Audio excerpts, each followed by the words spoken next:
Hello, hello, test, test.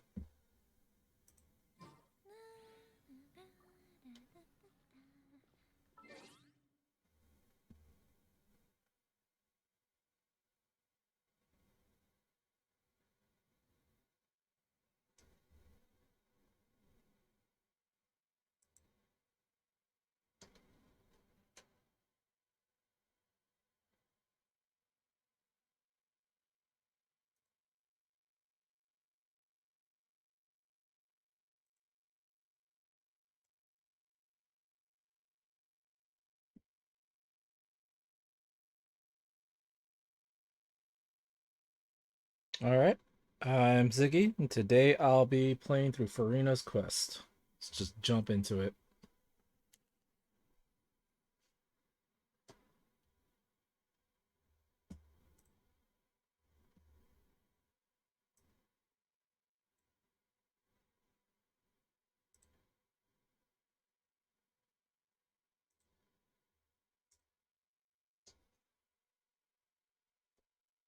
To yesterday. One day, you and Paimon arrive at the Adventurers Guild to check out the commissions there.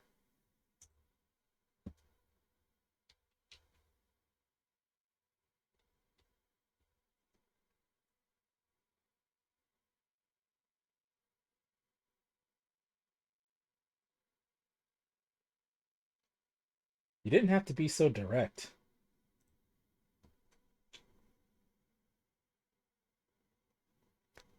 Way to assume.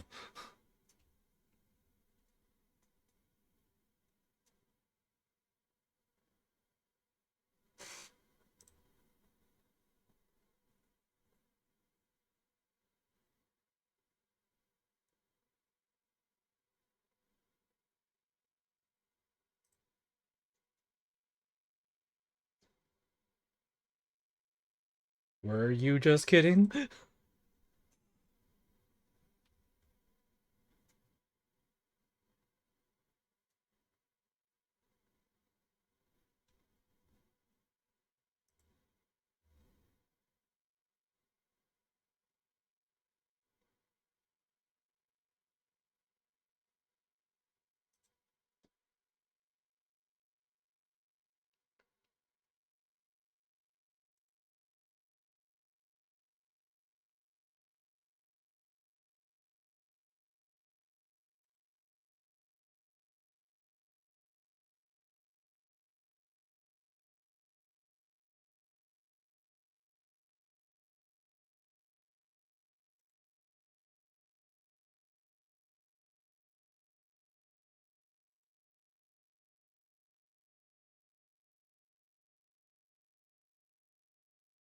Very true.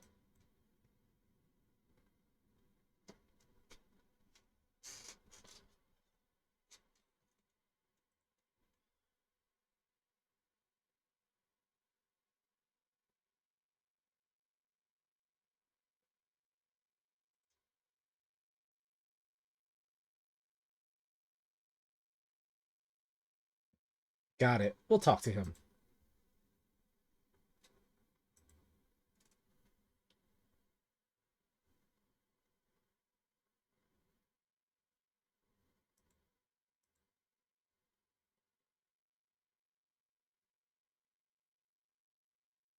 No, we're just here to talk. What do you mean famous in Fontaine already? We should be super famous here.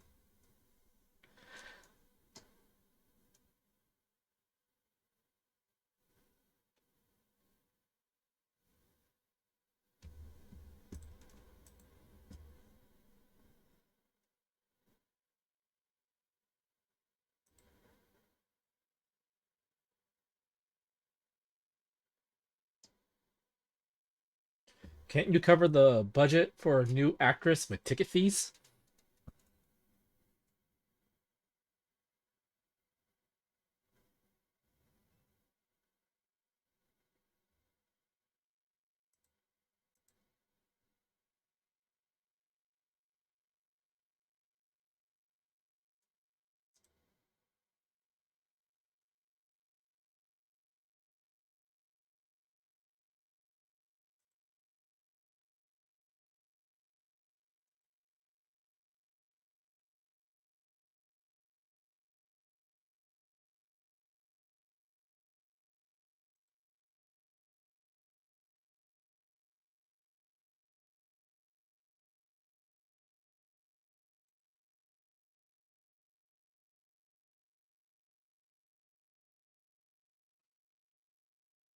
Catherine mentioned that one of your actresses can't make it.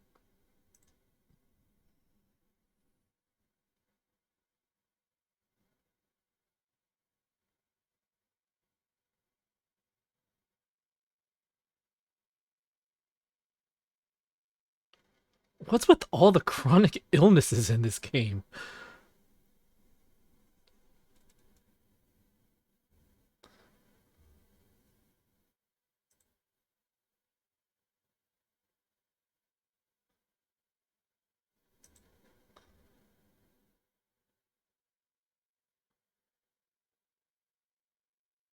Not enough.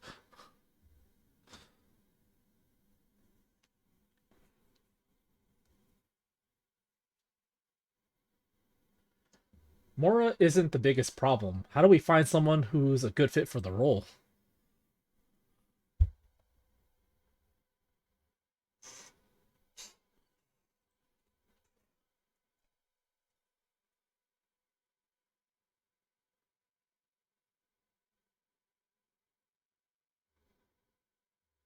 Great minds think alike. I was just thinking that.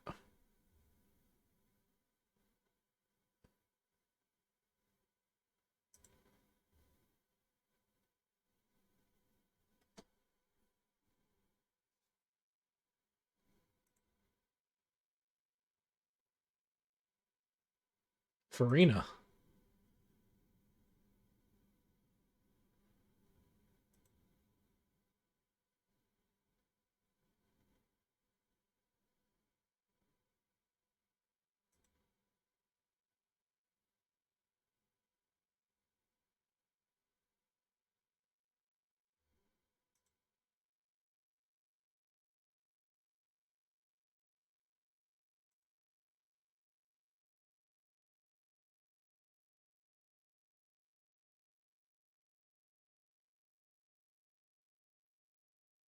You want the show to go ahead, don't you? Are you prepared to do whatever or to do whatever it takes?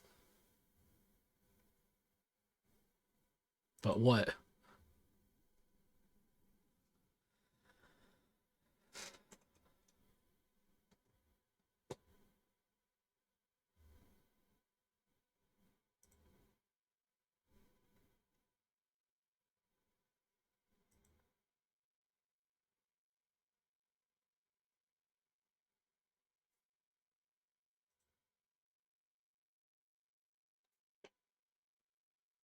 Did Nubila ever tell us where she was?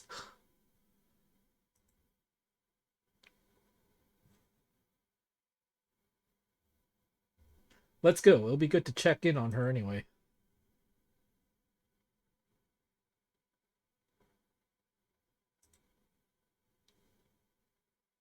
Exactly.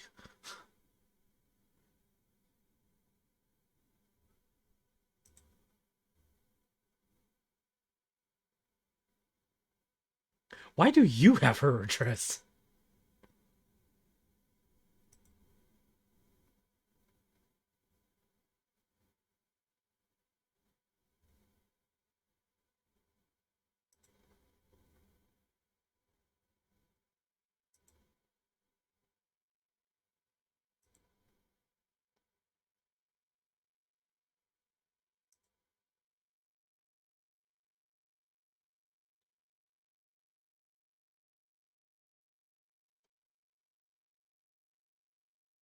Have we ever seen Catherine outside of the Adventurers Guild booth other than when she was possessed by Nahida?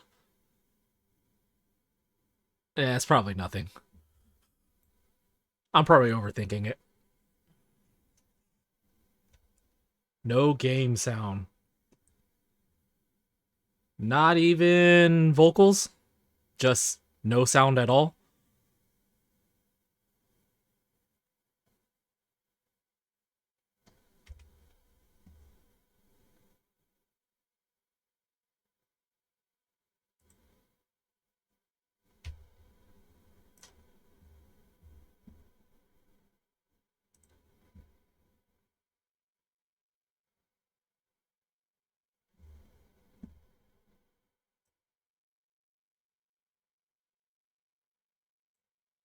How about now?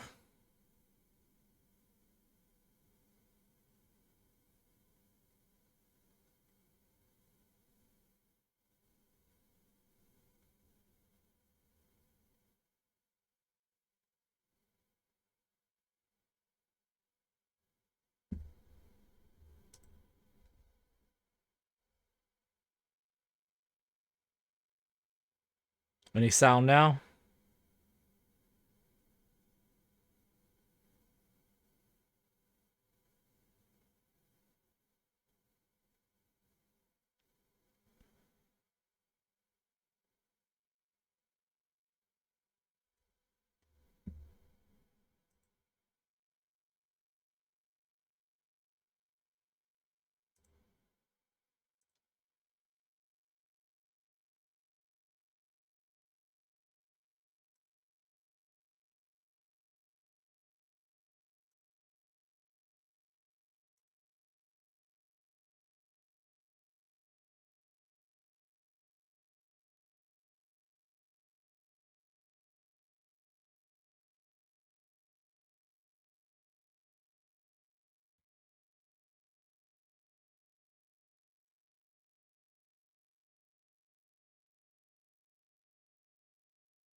That should have fixed it.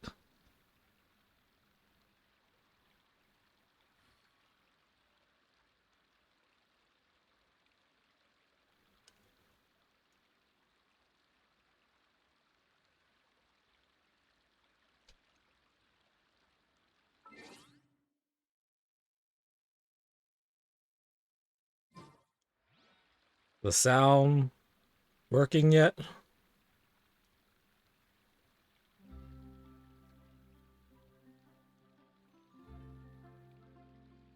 How's the volume?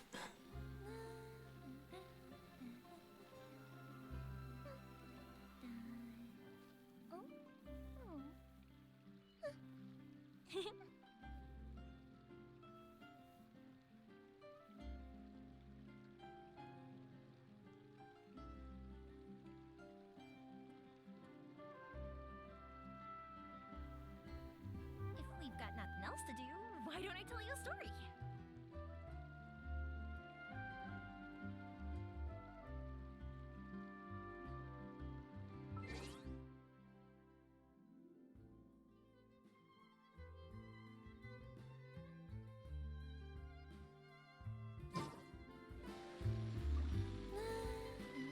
How's that?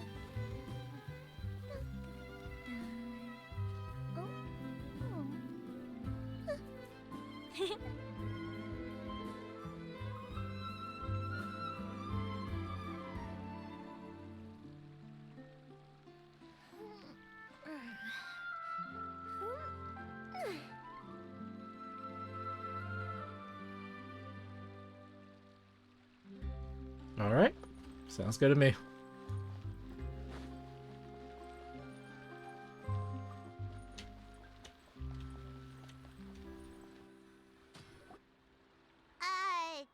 Did Catherine really give us the right address?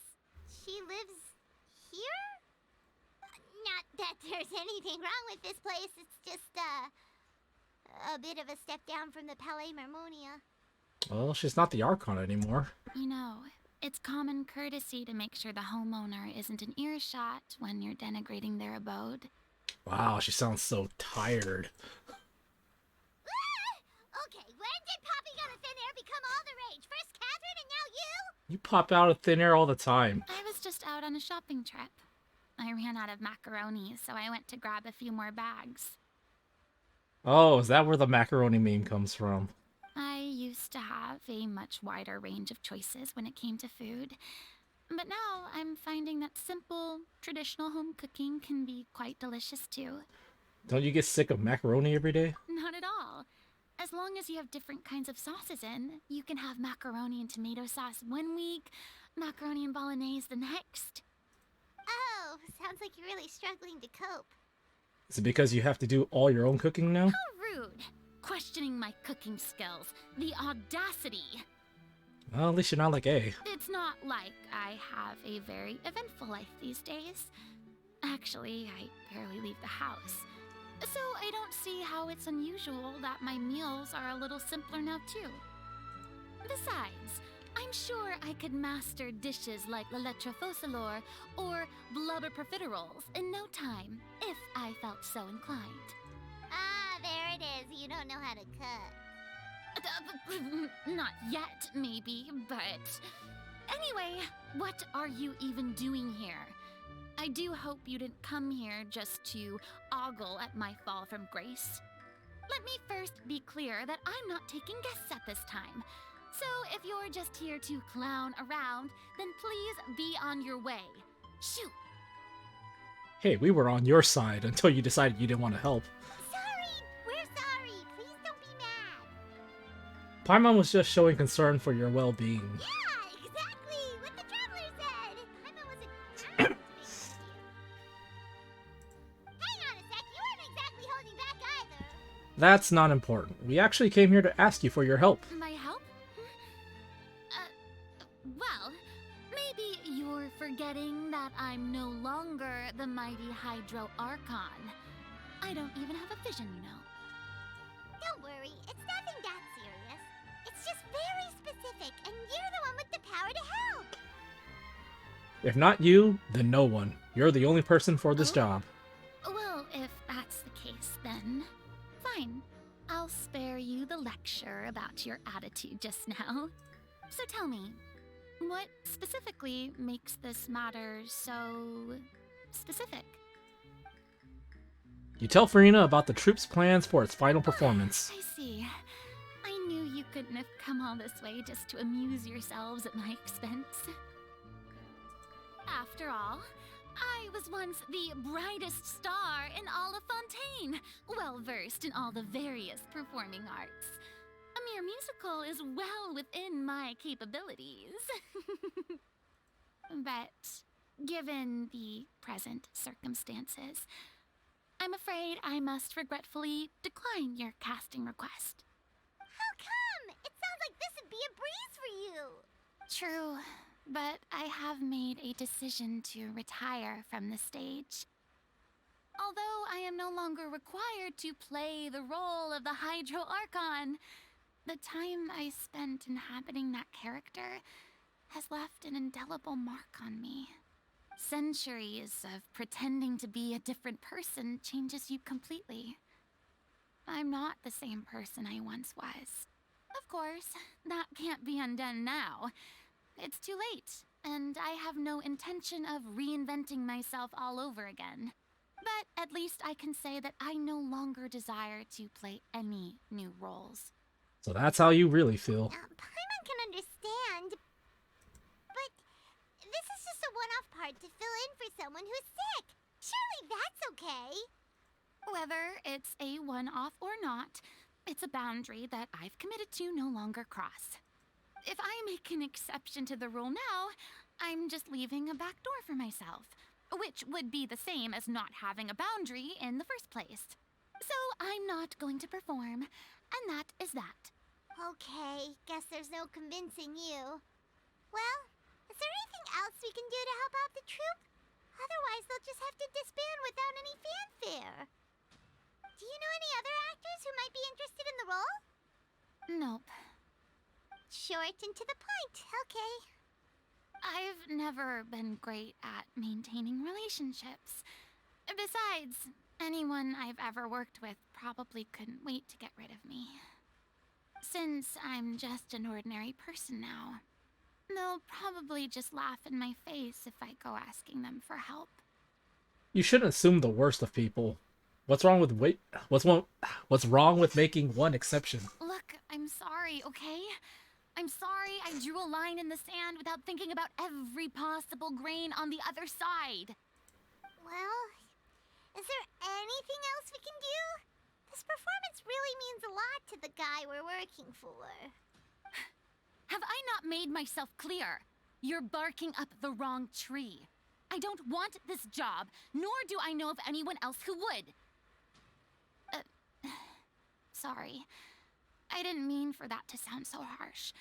I wish I could help, really. But if I thought I had the answer to this problem, I would have said so by now. Don't apologize. We're the ones butting in. It's all right, Furina. Paimon just wanted to make sure we tried everything. Oh, everyone in the troupe will be so disappointed. Shut up, Paimon. You sound like you're guilt-tripping her now. Yeah, I guess that's all we can do now. All right, then. We'll see you around, Furina. Toodaloo to you, too. I'm going home to take a rest now.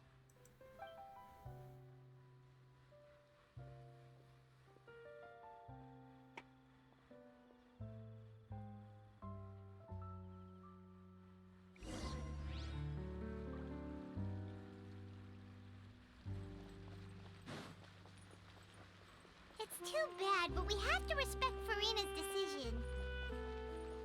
Maybe the thought of performing brings up too many painful memories now. Yeah, that sounds about right.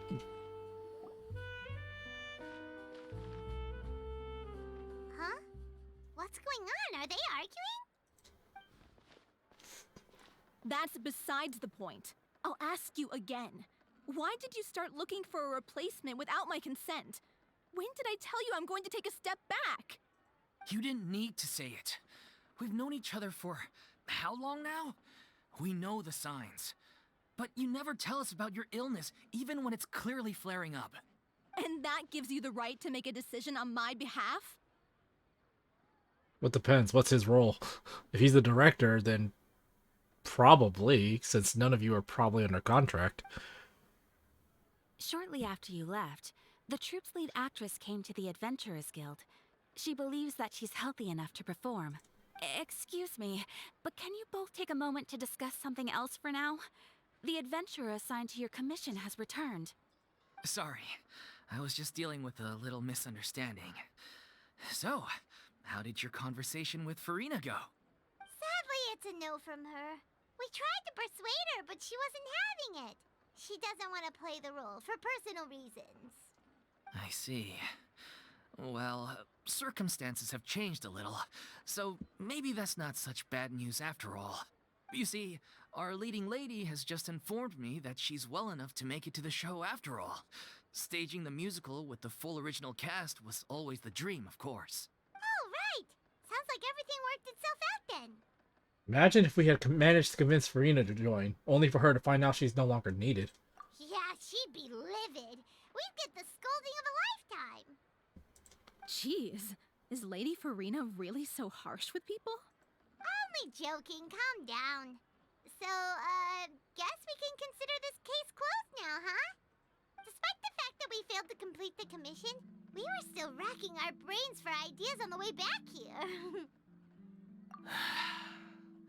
Look, there's no point arguing with you about this anymore. You've made yourself very clear, so I'll stop looking for a replacement. This is the last chance we have, though. If your illness flares up again, there won't be time to find anyone to replace you. So, are you absolutely sure you'll be able to handle it? The whole team is putting everything they have into this final performance. We have to make sure it goes ahead. Yes, I'm completely confident. I've been taking a new medication from the doctor, and it's working brilliantly. I'll definitely be able to tough it out until the performance day. I share everyone's desire to commemorate all our years as a troupe with a proper farewell show. So, the last thing I want is to be left out. Every one of us thinks of this troupe as their home, myself included. You're right. I'm sorry. I let myself get too worried about the show. I should have asked for your permission first. All's well that ends well. Sounds like the show will go on. Paimon, wait here for a second. Did Furina follow us? Sure. Yep, she did.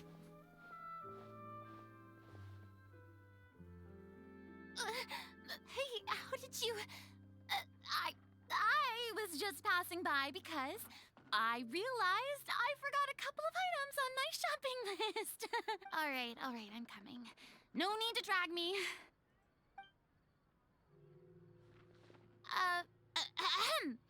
Hello, one and all. I couldn't help but overhear your conversation just now. Furina? Didn't you say you were gonna take a rest at home? What are you doing here? I was just ever so slightly concerned about the situation you mentioned. Yes, a teensy bit concerned, that's all. When you came to talk with me earlier, I jumped right to explaining my position and said some strongly worded things. And all before I even had a full grasp of the situation. Anyway, I just feel a bit bad about how it went down. I'm sorry, Paimon. Oh, it's totally fine. Paimon didn't take any of that personally. Then why didn't you just show yourself? You really have a knack for asking the most uncomfortable questions, don't you? I felt very sheepish, having had a change of heart after flatly refusing you. And then, to make matters worse, you caught me.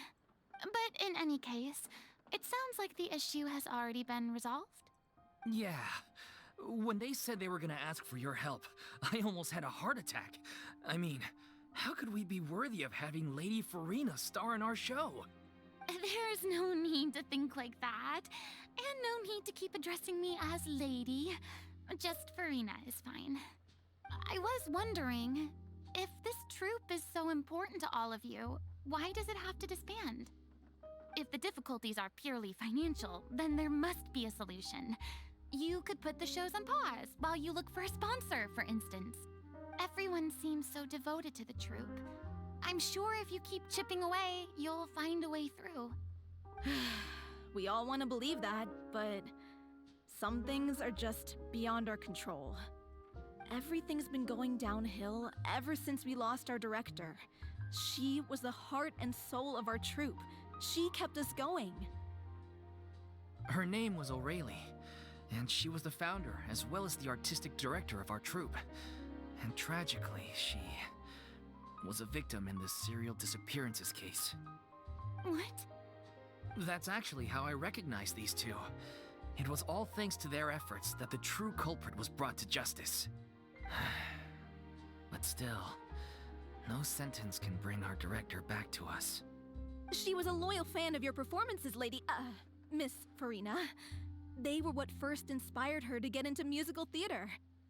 She rallied many people around her who were destitute or had lost their sense of purpose in life, and convinced them to join her troupe.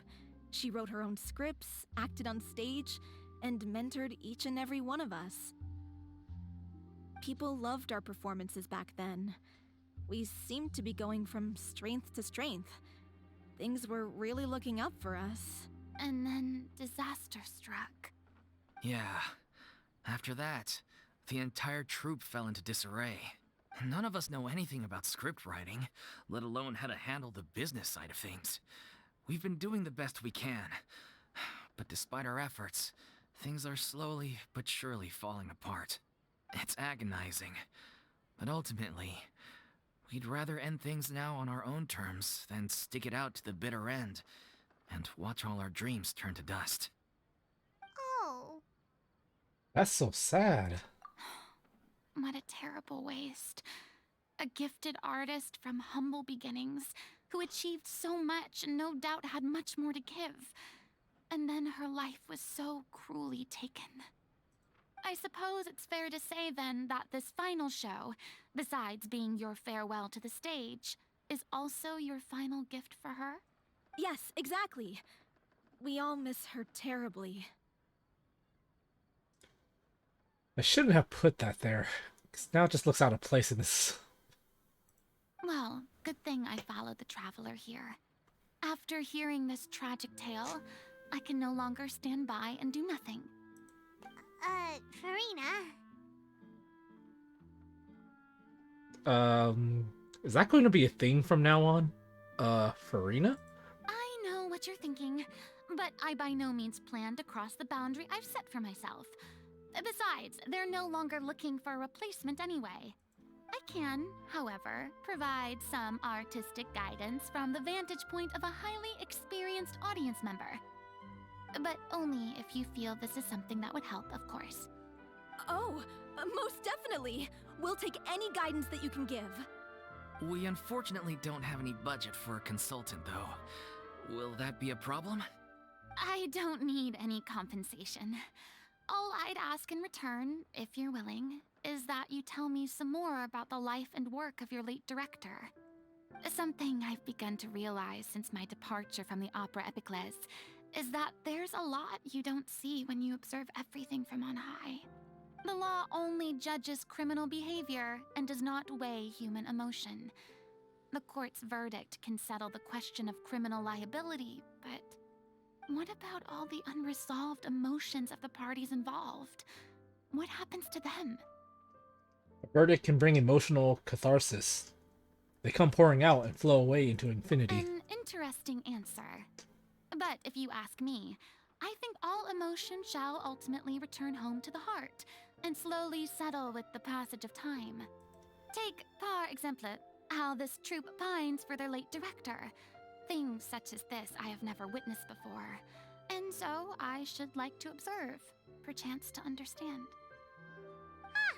Still a fan of your old dramatic monologues then, huh? You just want to get back in on the action, don't you? No. This is a completely different situation. Pearls before swine. The name's not Swine, it's Paimon! Would you be willing to join me? Come on, take a break from adventuring to listen to a story. Since it's you, I'll do it. Thank you all so much. Our director was a huge fan of Miss Furina's performances, as of course we all are. Alright, follow me. We'll go to our usual practice space. Please excuse the size. It's a little on the smaller side. Is it tiny?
Furina? What's Lady Furina doing here? Hello all. Allow me to explain. As of today, Lady... Miss Furina will be supporting our production of The Little Oceanid in the role of artistic consultant. The Little Oceanid. These two over here are the ones that made it possible. They kindly reached out to Miss Furina on our behalf. I'm sure they need no introduction. You bet! That was the trial of the century! You helped bring our director's murderer to justice. We can't thank you enough. Oh, please don't mention it. We're just here to join in on the fun. So, you were saying The Little Oceanid? Yeah, that's the name of our final show. It's an unfinished script left behind by our director. Wait, you were going to do a show from an unfinished script? One of our greatest regrets is that she never got to complete it. So, if we can bring it to the stage and make it a successful show, we can all take some solace in that. I feel like Marco would have some words about this quest, but I don't know if he's played it yet. Wait, but if it's not finished, then... Finding an actress was the least of your problems. Yeah, we've been battling issues on every front trying to realize this dream. Anyway, let me give you a quick summary of what the story's all about. The protagonist of the story is a young Oceanid who transforms herself into human form, despite the protests of her family. She longed to live just like any other human, and sure enough, she found friendship and even love. Everything seemed perfect, but one day, her true identity was exposed, and her world came crashing down around her. So far, so good. A classic tale. What happened after that? That's one of the issues we've been trying to deal with. Unfortunately, this was as far as the director got with her script. We need a proper ending so we can bring this musical to the stage. But people have different opinions on which direction to take it in. We still haven't decided between a happy ending or a true-to-life tragedy. By true to life, you mean the director's sudden disappearance? Yeah. Thanks for the help. Like they say, truth is stranger than fiction. But then there's the question of whether we really want to use the stage to pass our raw pain onto the audience. Exactly. A lot of the time, people come to watch a show just hoping for some light entertainment. We have to consider their emotional stake in this, not just our own. And one last thing. We're still waiting on confirmation from two of our main actors. The first is Paulo, who plays the protagonist's lover. He's locked himself away to focus on writing an ending for the script, but the deadline's passed and we still haven't heard from him. The other is Villemont, who plays the main antagonist. He took the director's death pretty hard. Hasn't set foot in the city since. He did write to us, promising that he'll be there for the final performance, but we haven't seen or heard from him since. So we're not really sure what to make of that. Huh. Although, now that we have Miss Furina helping us, maybe we should take the opportunity to get everyone back together. What opportunity? What do you mean? Maybe you're unaware, but your name has always been like a rallying cry for us. Our director was constantly singing your praises. All of us look up to you as a role model. Oh, stop! You're making me all flustered. Although, not in a bad way. I suspect the reason they're dragging their feet is that they have their doubts about whether the show will really go ahead, considering all the issues you've been facing. But one by one, all the obstacles are being removed. Now is the time to rally the troops. Makes sense. Okay, priority number 1, let's check in with Paulo and see where he's at with the ending. He went back to Poisson a few days ago. Said that staying in a friend's home might help him to relax and escape the feeling of isolation. You went to Poisson to relax. I get it's safe now, but Poisson, not the best I places thought to the last go. thing his friend would want right now would be to take visitors, given that Poisson was flooded not too long ago. There we go. But I guess it's the opposite. A friend in need and all that. Yeah, maybe he could use some company. Poisson. Oh, well, would it be flashbacks? No. Nothing.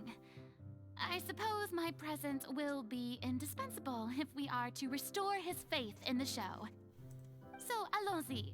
To Poisson! Is Navia gonna show up?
If I remember correctly, this is where he's staying.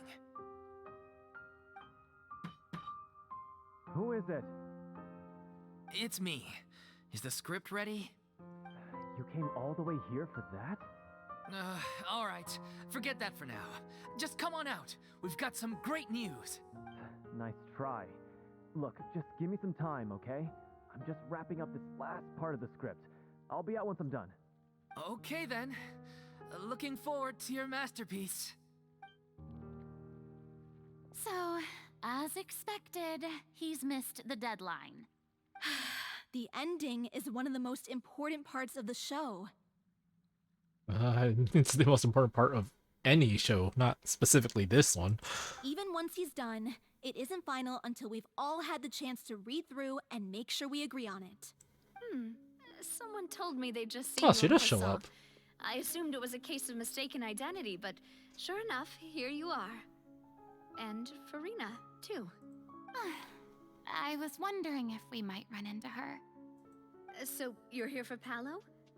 Looks like he could be a while, so feel free to take a stroll around town in the meantime. I've made all the arrangements already. Oh, it's okay. We can just wait here. Thank you for being so considerate, Miss Navia. That sounds wonderful. We'll take that stroll. Get over here, you! How oblivious are you? Pretty oblivious. How are things in Poisson now? Any better? Things are on the mend, but it's a slow process. Some people may never recover from the trauma they experienced. Yeah, it was pretty traumatic. I'm sorry to hear that. I wish there was something I could do. Please, must our conversations take such a depressing turn every time we meet? We all have painful memories, but we don't have to let them cloud everything we do. And if you're trying to make a new start, perhaps it's best if you don't bring up the past all the time. Thank you for your words of comfort. You make a very good point. But for now, at least, I think I should stay with the way I'm feeling for a while longer. It's okay. These things take time. Moving on from a painful experience is easier said than done. Which brings me to why I'm here. I thought you should probably know that not everyone here is ready to forgive and forget after the Hydro Archon's inaction in the face of catastrophe. To avoid upsetting the peace, I told the townspeople that everyone here is a member of the theater troupe, and that you are just an actress playing the role of Furina. It's not a perfect solution, but hopefully it means you won't have to lie low while you're here. That's so thoughtful of you, Navia. Well, what do you expect? I am the courageous and considerate president of Spina di Rosula, after all, like my father before me. Anyway, that was all. Look after her now. Got it. Off we go then. Let's take a look up there. I don't have any friends that I can be frank and honest with, so maybe she's right. You're the closest thing to friends that I have.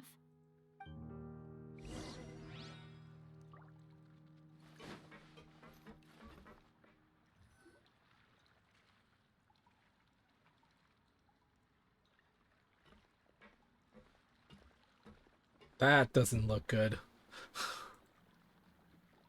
I'm so grateful that Miss Nafia was so understanding. To be perfectly honest, I didn't know if I was ready to meet her. It's always easiest to just run away from your problems. But that never fixes anything. You can't get around the obstacles without facing them. So that's why you were nervous when they brought up Poisson. Yeah. I'd be lying if I said I wasn't scared of coming back here.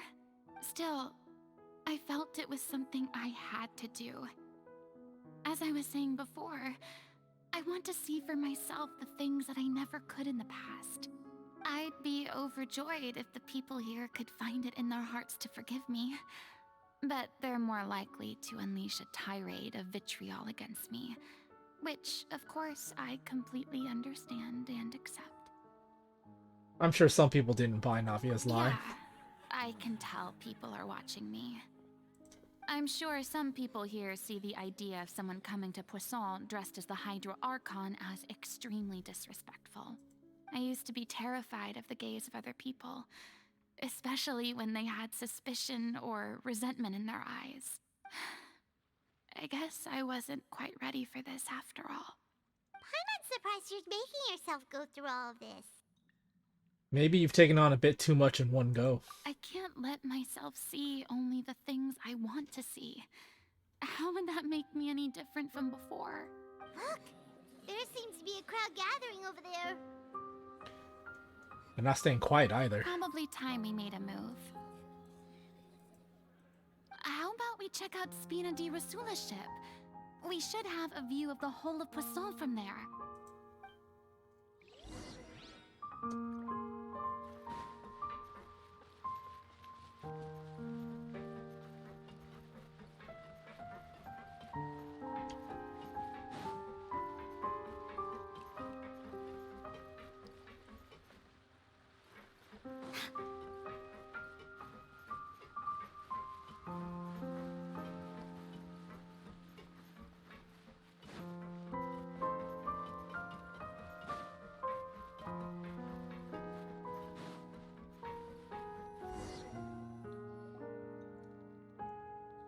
I'm sorry. You probably just wanted a relaxing stroll, and here I am dumping all this heavy stuff on you. We don't mind. It's actually refreshing to see a different side of you. It is. Great. Well, I appreciate your company, so please don't disappear just yet. I don't know whether you can tell, but the years of suffering and loneliness aren't the only reason I have a hard time facing up to who I used to be. As I stand here by the ship, I can't get the images of the rising water out of my mind. One after another, people were taken by the water. All those treasured lives and memories washed out of existence in an instant. They thought their god would protect them. They had absolute faith that when disaster struck, a divine power would save them from harm. And all the while, I played my part to perfection to convince them that was true. But then the floodwaters finally came, and the Hydro Archon did nothing. Hydro Archon did a lot. People would just never understand. You shouldn't look at it like that. You were only doing your duty. Don't be so harsh on yourself. I had to go through so many moments like that for the sake of protecting the truth. As time went on, it got harder and harder to bear, and I became more lonely and isolated. Eventually, I realized I had nothing left except the truth. I became terrified of completely failing in my task and was haunted by the thought of being left all alone, weeping on my throne. Fortunately, we were able to avoid the worst-case scenario thanks to the help of heroic individuals such as yourselves. Everyone rose to their responsibilities, and I finally regained my freedom. But on some level, freedom also means no longer being needed. I have no further use to people. Paimon would have never imagined you'd see it that way. Think of your freedom as your A reward. reward? Because now you can finally speak your heart. You don't have to be anguished and alone I anymore. guess so. And back then, I didn't even dare to dream about having someone to confide in. I was scared of someone recognizing me for who I truly was, and exposing the secret I swore to protect. Believe in the Furina you see on stage. She is the one you can trust. I had to keep all my feelings, all my curiosity about life to myself. No one could be allowed to know. That's what I really meant when I said I'm no good at maintaining relationships. So that's where you were coming from. Paimon totally thought you were just a bit of a diva at heart. Could you please get off my case? I don't know what's gotten into you today. I'm making an effort here. You could at least try to do the same. What Paimon meant to say was she doesn't like to see you so down. I do. I once had nothing but the truth, and now I'm finally free to live my own life again. And even though I have no idea where I'm going right now, at least the choice is in my hands. All right, it's about time to head back. Paulo should have finished the ending by now. Sure. Okay, let's head back and check it out.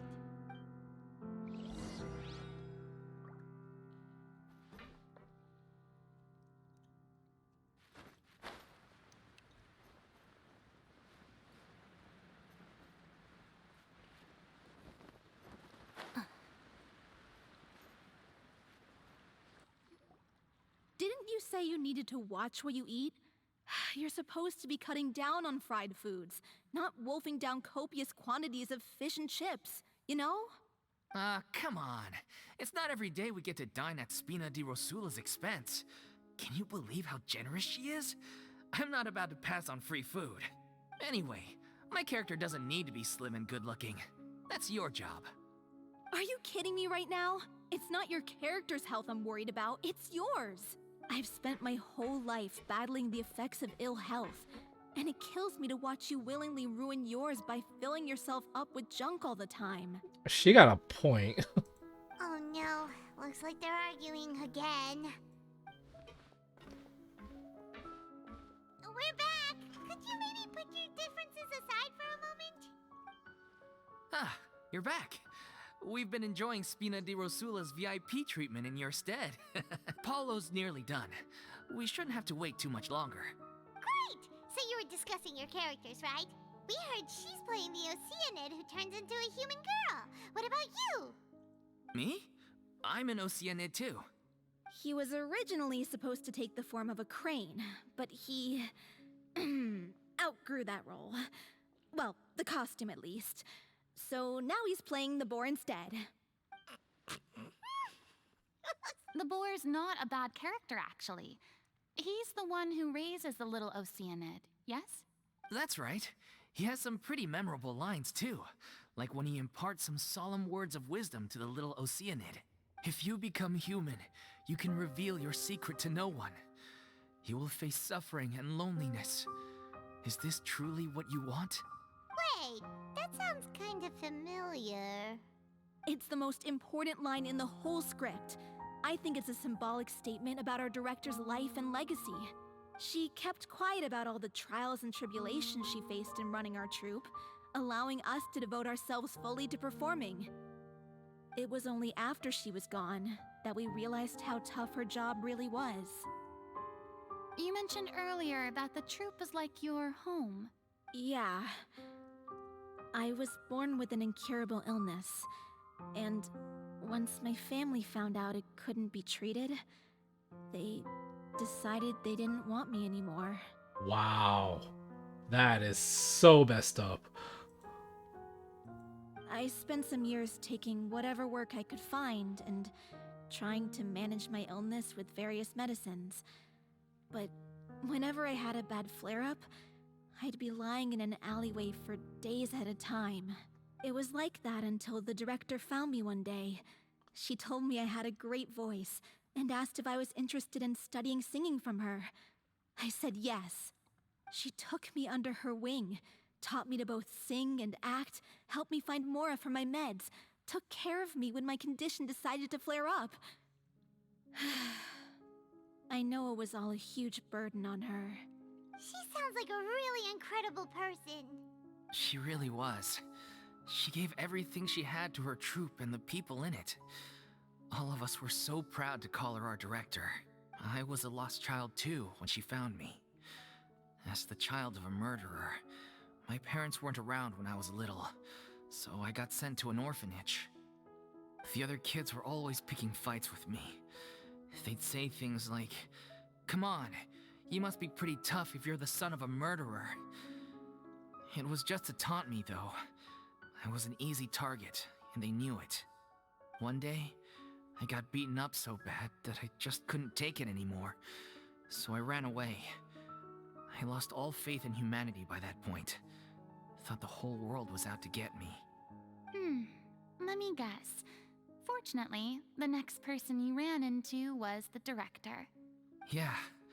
For the first time in my life, I was somewhere I felt safe. And I promised myself I'd stay here until the day the group parted ways. The day you hoped would never come. How times change. Oh, you're finally done? Get your butt over here. There's someone I need to introduce you to. This is our new artistic consultant, Miss Furina. Furina? The Furina? Oh my god, how did you manage to wrangle that? Please, the honor is all mine. I was profoundly moved to hear about your troupe and your wonderful director. I just wanted to do something to help. Same here. Even so, this is just... Oh, wow. I'm sorry. I'll try to calm down. Now, where was I? Ah, yes, the script, of course. Let me give you a rundown of how the story unfolds in my version of the script. I'm sure you're already familiar with the beginning of the story. A little Oceanid decides she wants to become a human, against the wishes of her family. She finds love and friendship in the bustling city. But then, disaster strikes. The people start to notice that all the fresh water in the surrounding area is slowly disappearing. The soil is becoming arid, plants and flowers are withering, and the people begin to panic. The little Oceanid, Cleo, and her lover decide to do something about it, and investigate the truth of the matter together. In the end, they discover that all the waste and pollution created by humans over the years has caused the fresh water to flee the land, as if driven by a consciousness of its own. Consciousness? You mean the water is sentient? Water as a conscious entity. There's actually quite a few stories that explore this theme. Since the little Oceanid is a water spirit, she immediately understands how the water is feeling. She then tells her lover about her true identity, as well as the truth behind the crisis. Her lover accepts her for who she is, and works with her to find a way to bring the water back. However, unbeknownst to them, there were some people eavesdropping when she revealed her secret. The little Oceanid is accused of being directly responsible for driving the water away, and faces the greatest dilemma of her life. And then?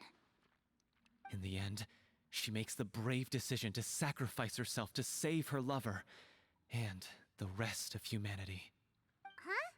But didn't they all treat Cleo like a villain? Why would she want to save them after that? Well, she mainly wanted to save her lover, plus everyone who'd stood up for her. Through her love for her human partner, she was able to find an even greater love, one that extended to all of humanity. Surely the biggest strength of Cleo's character. There's actually something else that bothers me. You know the protagonist is supposed to represent the director, right? And she never had the chance to become a hero in our world. If we're serious about dedicating this show to her memory, we should make the ending as true to life as possible. What about if the little Oceanid is hounded to death by people who hate her, her lover makes sure her secret never gets out, and humanity continues down the path to extinction? That sounds like too cruel of an ending to me. And perhaps a little irresponsible to present to the audience. Yeah, that would be. That ending would be a perfect mirror to Director Aureli's death, both arbitrary and meaningless. On the day when she went missing, Director Aureli had instructed us all, somewhat out of the blue, to leave the court of Fontaine and wait for her outside the city. Did she know? Where's this going? We waited and waited at the rendezvous point, but she never came. By the time we returned to the city, she disappeared without a trace. We looked for her. The Gardamex looked for her, but she was nowhere to be found. Increasingly, all the signs seemed to point to her being the latest victim in the serial disappearances case. The director was the kindest soul in the world, yet she was senselessly sacrificed for the sake of a so-called experiment by someone who had nothing to do with her at all. But doesn't the way she suddenly told you to leave the city suggest that maybe she had some sense of what was about to happen? It almost seems as if she was moving you to safety. I've been trying to follow up on that ever since, but all my efforts so far have turned up nothing. Villemont might know something, but he won't open up to me. Villemont? The one who's playing the role of the villain? Yeah. He's been overwhelmed by grief. I think the director's death hit him hardest of all. Grief? Guilt, more like. Also, I have a hard time imagining that anyone took it harder than me. Why is that? Because, well, speaking of the play being true to life, I was deeply, madly in love with Aureli. Is that the main plot of this quest? Right there? Was it a love triangle between this guy, the other guy, and the girl? What? You kept that one quiet. It's time to be upfront with you all. No more keeping secrets from each other. We'll never be able to agree on the ending if we can't be honest about how we feel. I did tell her how I felt once, but she turned me down pretty much straight away. She said that we were all like brothers and sisters to her, and she'd never considered us as potential romantic partners. Not that it came as a shock or anything. It was what I was expecting to hear. So I told her I'd always be there for the troupe, and I'd always be there for her. I said, maybe one day in the future, when everyone's settled into their own lives and on the up and up, and managing the troupe no longer required her constant attention, well, maybe then she could reconsider what she really wanted in her life.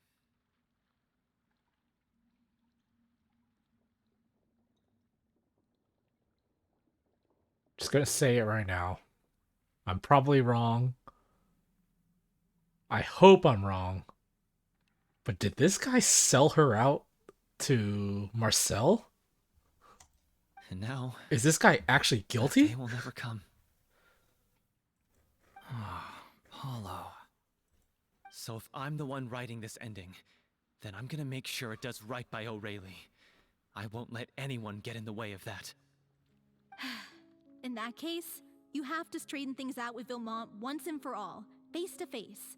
We've all had our differences of opinion over the ending, but those two have never seen eye to eye on anything. One of them has to compromise if we're ever going to reach a final decision. Well, if that's where we're at, looks like it's time to go visit Villemont. Are you ready to face the truth? Honestly, I'm slightly terrified. But for the sake of our final performance, I'll do whatever it takes. Funny you should ask, though. You really do get what I'm going through right now. I certainly do. Come on, everyone. Allons-y!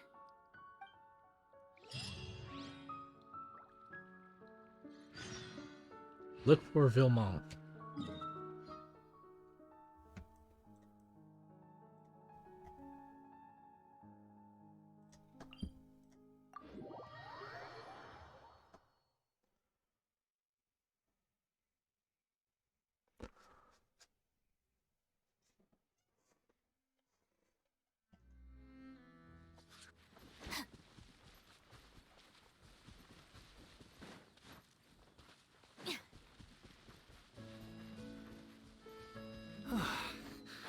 This is tough going.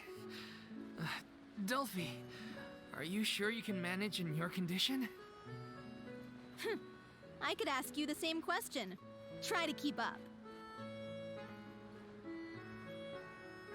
Why are we in the middle of nowhere?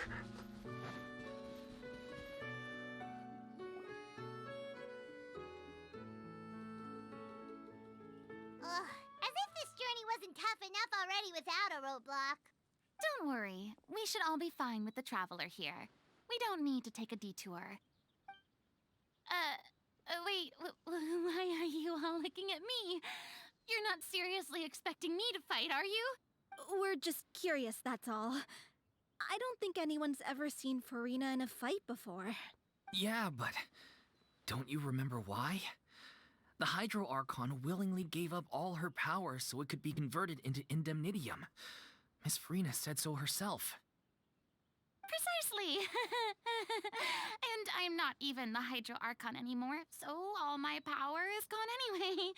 As much as it pains me, unfortunately, I should just stay put. I'm more like a damsel in distress more than anything. Well, at least she's openly admitting that she can't do anything. So she's not setting other people's expectations high. That sounded so smug.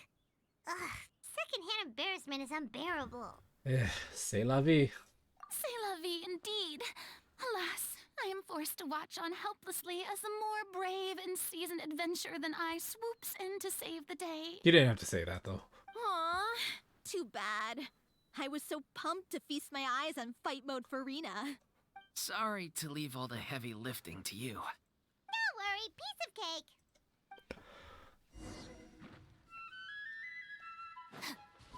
Get with me. I wonder how she's gonna get her vision. Like, what are the circumstances? Fire hazard! Here comes the fireworks!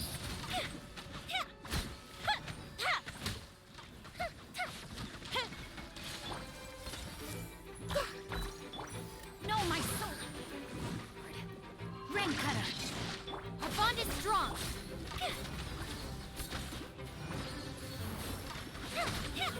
Bravo! Good show! You certainly live up to your reputation. Yeah, thank you. Anyway, the path is cleared now, so onwards and upwards.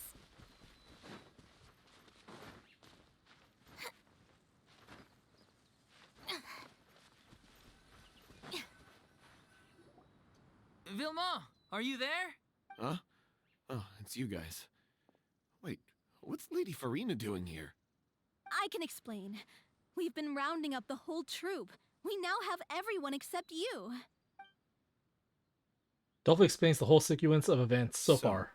You think knowing the truth about the director's disappearance will help you write an ending to the script that pleases everyone? I care just as much as everyone else about making the Little Oceanid a success. That's why I wanted to wait until after the show. If I open this can of worms now, I just don't want to make things difficult between us. We're supposed to be a unit when we're on stage. Vilmont, avoiding the truth will not help anyone.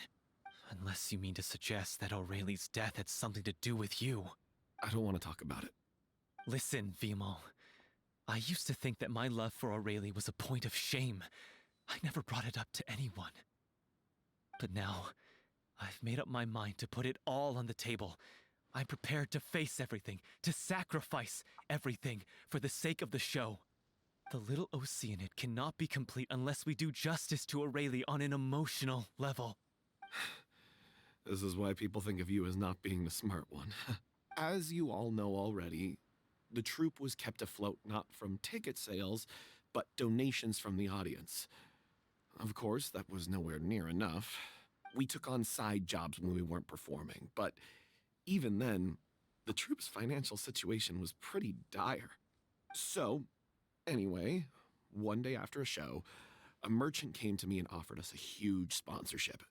In return, we just had to provide the audience with their drinks during performances. Oh no. Oh no. It seemed like a win-win, so I said yes to it on the spot without consulting the director. It was only when the merchant came to deliver the goods that I realized the drink in question was synth. Isn't that the drink peddled by the culprit behind the serial disappearances case? I remember that it induces a state of euphoria. I freaked out when I saw the boxes. And I told the director everything right away. She was completely shocked as well. But she didn't reprimand me for making the decision without consulting her. Instead, she contacted the merchant and stated that the troupe could not agree to this collaboration. The merchant was furious, berated us for going back on our word, and threatened to sue us for damages. The amount was astronomical. There was no way we'd be able to pay. And then? I was going to sort it on my own, but the director stopped me. She said that this was an issue for the whole troupe and it wasn't my fault. But things only got worse from there. The synth merchant just wouldn't let up, and then suddenly the director told us all to leave the city one day. I knew then that things must have reached a boiling point. I admit this whole thing was my mistake. I didn't dare to tell any of you the truth back then, and after the director disappeared, I was even more afraid to say anything. You brought the director to the attention of the synth dealers. Your mistake gave them a motive to kidnap and murder her. Yeah, I got Aurelie killed. There, I said it. Happy now?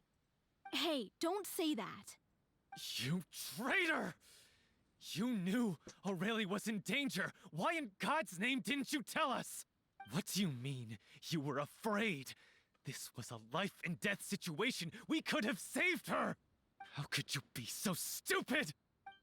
Please, try not to get too worked up. Yeah, listen to him. You need to stay calm. Stay calm? How can I stay calm? This guy got Aurelie murdered. She was the love of my life. And he has the gall to try and high-road us, claiming that he kept his mouth shut for the sake of the show. How about taking some responsibility for what he's done? All I can say is I'm sorry. Truly. I wanted to apologize to everyone in the troupe, but that won't bring back the director. What good is my apology now? Got a point. I'm just a coward who made an awful, terrible mistake that I can never take back. Beat me up if you want. Kill me if you prefer. It's what I deserve. End my life. So I can meet the director and apologize to her in person. Whoa. Don't have to go that far, dude. Get out of my sight. Go, get lost. I don't ever want to see your face again. That's enough! You've screamed and shouted at each other for long enough. Now pipe down, both of you! Can you stop conflating the show on stage with your real-life relationships in the troupe? You keep saying that you want to use this final performance to pay tribute to your director and celebrate her life. How can you do that if you're just using it as an excuse to vent your own emotions? You're right. I'm sorry. On stage, the lead role is the focal point of the audience's attention. And you're all used to seeing the director as the heart of the troupe. But in her own life, her greatest desire wasn't to be the center of attention. I can tell how much she loved you all, and how much she loved the troupe. What she wanted was to build a warm home for all of her brothers and sisters. To shield you all from the storms that rage in the world outside. That's how you should remember her. And that's what you should be celebrating.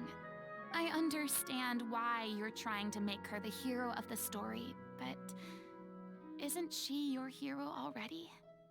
After everything she did for you? Yeah. So think hard about what that means.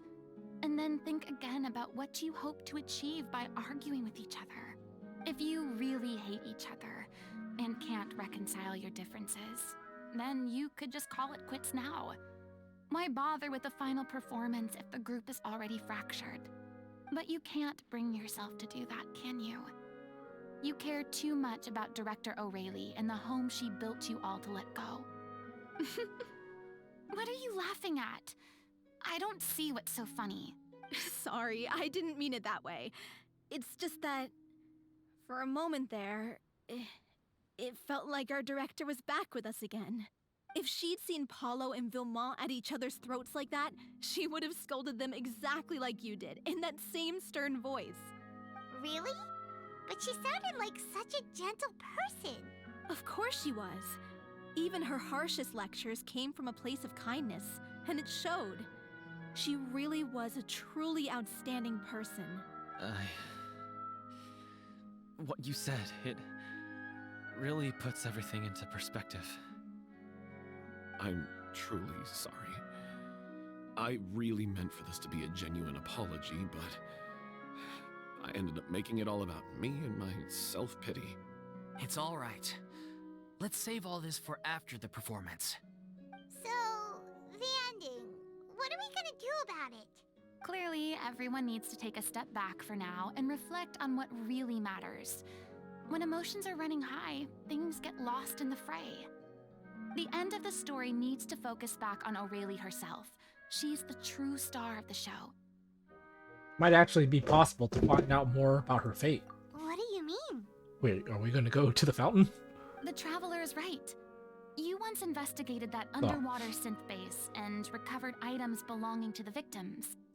If you could find anything that O'Reilly left behind, perhaps we can get a better sense of what she went through in her final days. I mean, we could just, go to the fountain, see if the Oceanids are still there. You really think that's possible?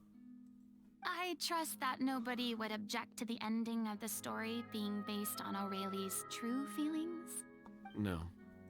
Well, we'll leave this in your capable hands. Come, let's pay a visit to the Palais Mermonia. The rest of you, head back to the rehearsal location for now, and wait for our good news.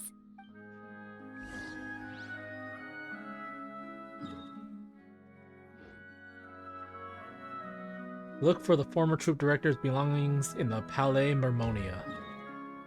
Oh, I thought I was going to have to go to the factory. That's good.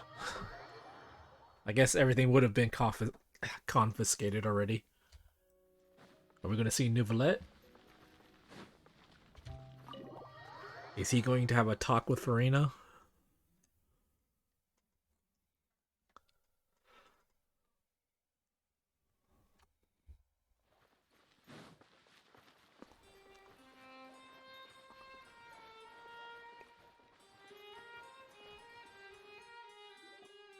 You want to review some recovered items connected to victims of the serial disappearances case?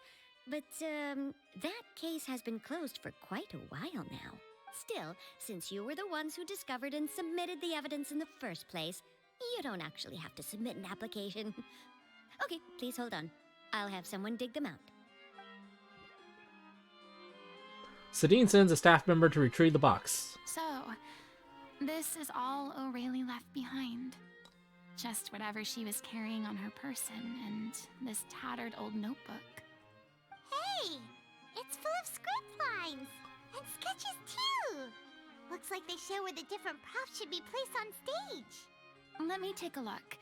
Maybe there's something in here from after she was kidnapped. Aha! I found something. To whoever discovers this diary, looks like she kept a detailed record of her captor's actions. She even mentions the truth behind the experiments on dissolving young women. If we'd had the chance to examine this notebook carefully back then, it would have been a conclusive piece of evidence proving Vachey's guilt. Vachey took so many lives. It's still so unthinkable how many victims he had. I guess O'Reilly must have written all of this down in the hope that her records would one day be of use to investigators.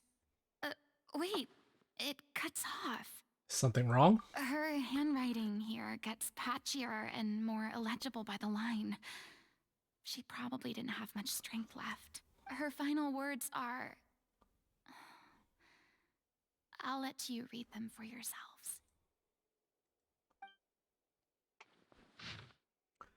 Someone else was taken. That makes 6. Or perhaps the 7th? Someone tried to escape yesterday but was caught. She hasn't been seen since. Was that yesterday? Maybe not. I've long since lost track of time. Sorry, I don't know if writing this is of any use, or how much longer I can do it for. I can already see my fate approaching, but what terrifies me even more is the thought of seeing others from the troop here. Have I truly protected them? Sorry. I'm so sorry. I can write no more. I think I have a fever and my old stomach troubles have returned, but nobody has given me any medicine. I suppose I am more fortunate than Cressy. I think Cressy was one of the name of the Oceanids that was actually named. The pain keeps her awake all night. I suppose they think that anything goes so long as the experimental subjects can be used up before they die. It's so damp here. I have given her my blanket. So cold, so cold, so cold. As long as one persists, all things will pass. There will be a reward for hard work. I like to tell them such things, but it is I who am losing my grip. If anyone sees this, troop, safe, I, them, important. Please, farewell, apologize. Life, perform, future. Regret, Cleo. This page is an absolute mess, and the writer's pen seems to have wandered its surface at random. Only some words can be made out, and barely at that. From this page onward, the diary stops, to be replaced with lyrics from musicals. Some are in the form of newspaper clippings, others are handwritten with many crossings out and changes. It is apparent that the pages have been referenced often, and that this was the personal notebook of artistic director Orelli. She was so terrified. She watched a girl get dissolved right in front of her and had to wait for her own death in She silence. may have been a mighty hero in the eyes of her troop, but at the end of the day, she was only human. I can't bear to think how painful and lonely her final days must have been. Wait. This part on the last page sounds strangely familiar. Flipping through the notebook, the lyrics continue. However, one page has been torn out, folded up, and placed next to the last blank page. At the bottom of the folded note are 2 new lines Aurelie has written, in handwriting much more legible than before, but it seems that they took her both great effort and a great deal of time to write. If you become human, you can reveal your secret to no one. You will face suffering and loneliness. Is this truly what you want? Because I am an older sister to them.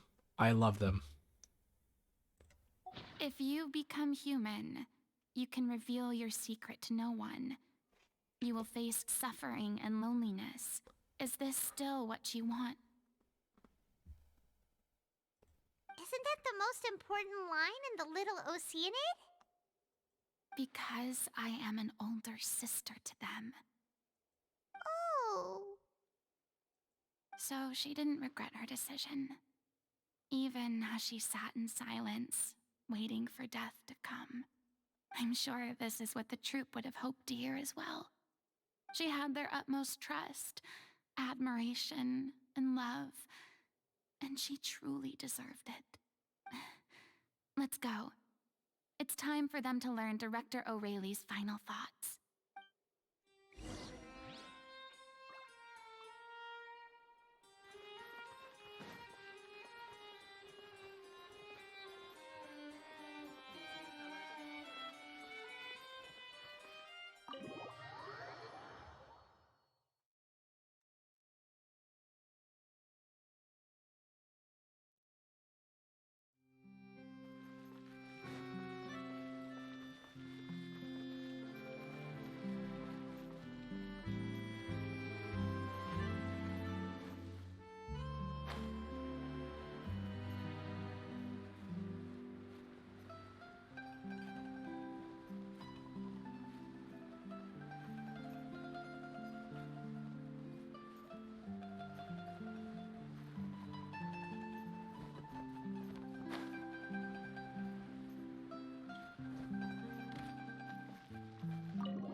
After reading through the notebooks, some are lost for words, some weep bitterly, and some grind their teeth and howl with rage. A long time passes before the group is able to calmly come together and finally make a decision. She deserves a hero's farewell. If that's the only way to convey to the audience the courage and selflessness that she showed in the face of death, then it's a meaningful way to end the story. Even in the last moments of her life, she was still leaving a trail for others to follow. She did her best to protect as many people as possible, even if it meant sacrificing herself. We know what choice our little Oceanid would have made now. I don't think any more discussion is necessary.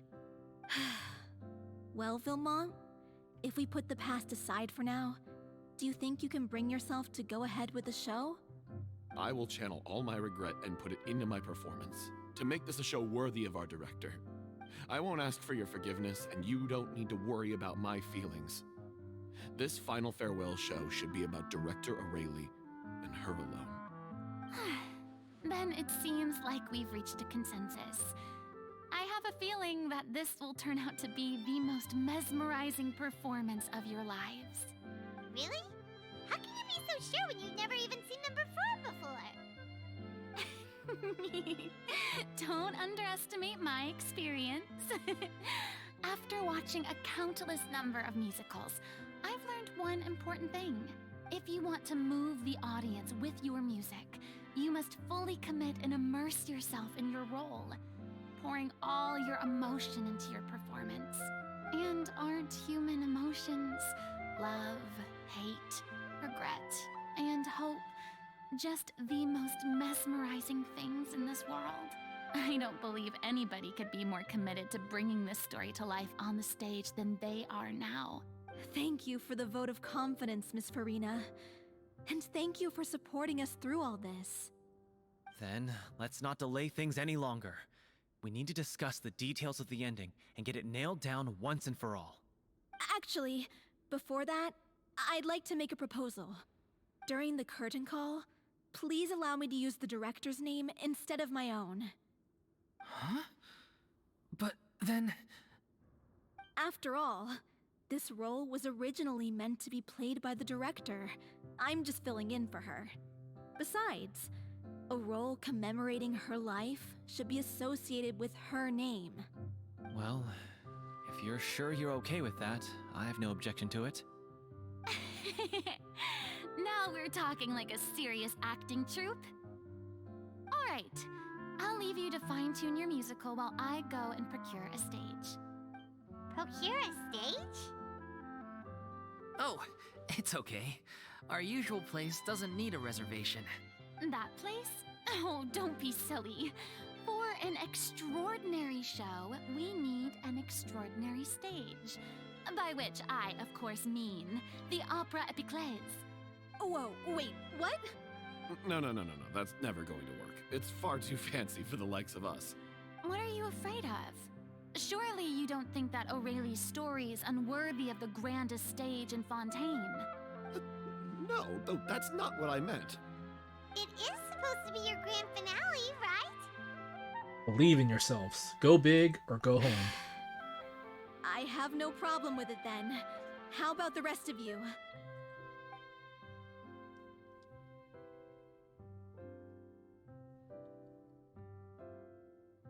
I'll take your silence as a yes. Thank you for giving us this opportunity. It really is a dream come true. Well, then don't disappoint me. If you mess this up, it'll reflect poorly on me too. Come on. We'll need to get the go-ahead from Nerilette. I know just where to find him. In his office?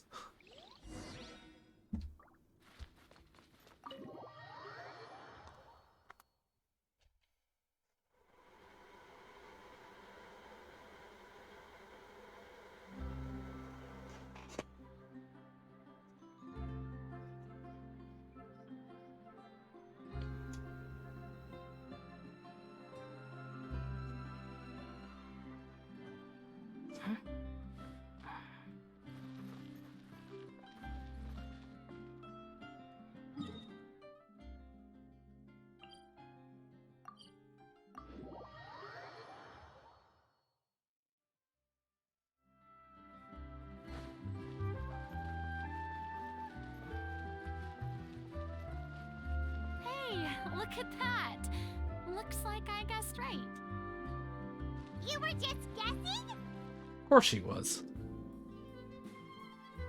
I knew you'd be here. I'm here merely for a short break. It has been a while, Miss Furina. And you too, traveler in Paimon. What might I assist you with today? I would like to book the Opera Epiclese for an event. You see... I understand. The process for booking the Opera Epiclese is complex and can be somewhat cumbersome. But given that the request is coming from the three of you, I see no reason to make things unduly difficult. The story of the Little Oceanid is most fascinating. I'm looking forward to seeing it performed on stage. I will say, however, that I am surprised to see your passion for the performing arts rekindled after all that has happened. Huh? What do you mean? Do I look excited? Yes, and this is the first time that I've seen you like this since your departure from deityhood. At first, I just felt bad about rejecting them, so I wanted to learn a little bit more about their situation. But one thing led to another, and... well, here we are. In the past, we sat in our high chairs in the court, giving our opinions on isolated cases, all while knowing very little about the human stories behind each and every one. Maybe it's because I finally become an ordinary person and gained my freedom, but I've developed a great sense of curiosity about their lives. I am truly delighted to see you find a new lease on life. Now that you've regained some confidence, have you had any thoughts regarding a return to the stage? Why would you suddenly ask a question like that? Well, if the Little Oceanid turns out to be a great success, it will no doubt become a classic. Many theater companies are certain to add it to their repertoire. The experiences and decisions of the protagonist Cleo are all modeled after your own. Naturally, this makes you eminently suited to playing the leading role. It would truly be a shame if you did not take this opportunity to allow audiences to enjoy your outstanding acting talents once more. Haven't I already made myself clear? I won't act or perform in any role ever again. No exceptions. Nor do I think it is any great shame. There is no lack of fine actors or inspirational stories, either on or off the stage. This experience is a case in point. I feel like I've learned a lot, and it has already been well worth the price of admission. I must admit, though, I'm a little envious. They're quite fortunate to be able to bid farewell to their past in such a magnificent manner. I see. Well, I'm glad to learn that you have found a role to play that you enjoy, be it on the stage or not. I sincerely hope the show will serve as the grandest of finales. I will have my staff book the date and mail the relevant paperwork to the troupe once the details are confirmed. Thanks, Nervalek. You are very welcome.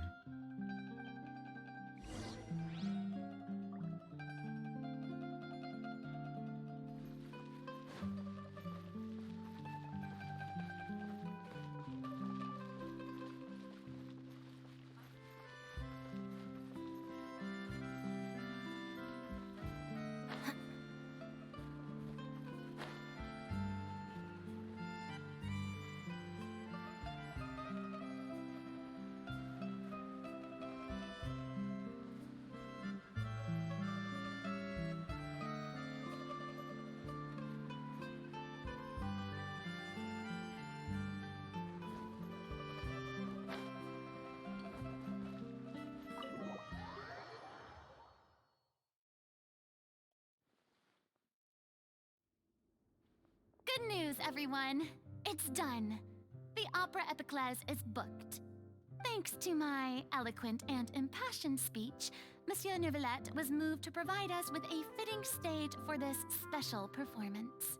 We've had to fight every step of the way for this opportunity, but we now have all of the ingredients necessary to stage a truly spectacular performance. A touching story, a magnificent venue, and last but not least, a passionate and dedicated cast. Is their sickness going to flare up if Furina has to fill in at the very last second? Now, let's this show the best it can be. This is truly wonderful. The sooner we can finalize the ending, the more time we'll have to rehearse. Fiumali and I just went over some parts of the script and tweaked a few things. I think it's really going to resonate with the audience now. Wow, you two had a constructive conversation? That's great! Communication is vital to any good performance. Look at us. We've come so far. I never could have pictured this scene a few days ago. It's amazing! Even though Furina's still being a bit of a drama queen about it all, she's really fired everyone up! I'm really looking forward to the final production. Please feel free to give us any comments or suggestions you have. We really value your input. Hey, Loic, get over here. Time to practice the opening number.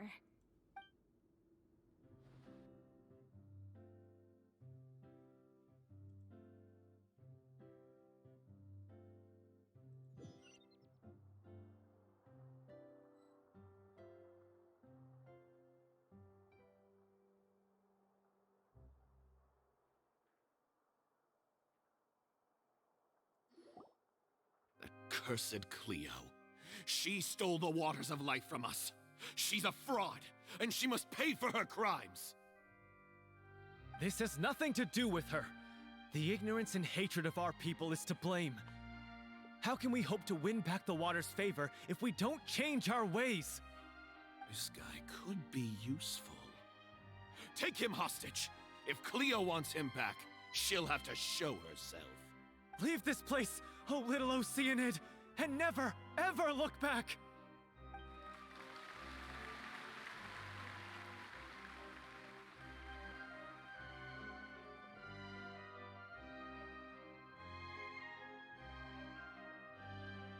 Everyone's really throwing themselves into their roles. I haven't seen such a fine performance in a long time. If only... What should we do? It's almost time for her to take the stage! Why does it have to be now? Hey, what's going on? You're due on stage any second now. Oh no, not again. But why?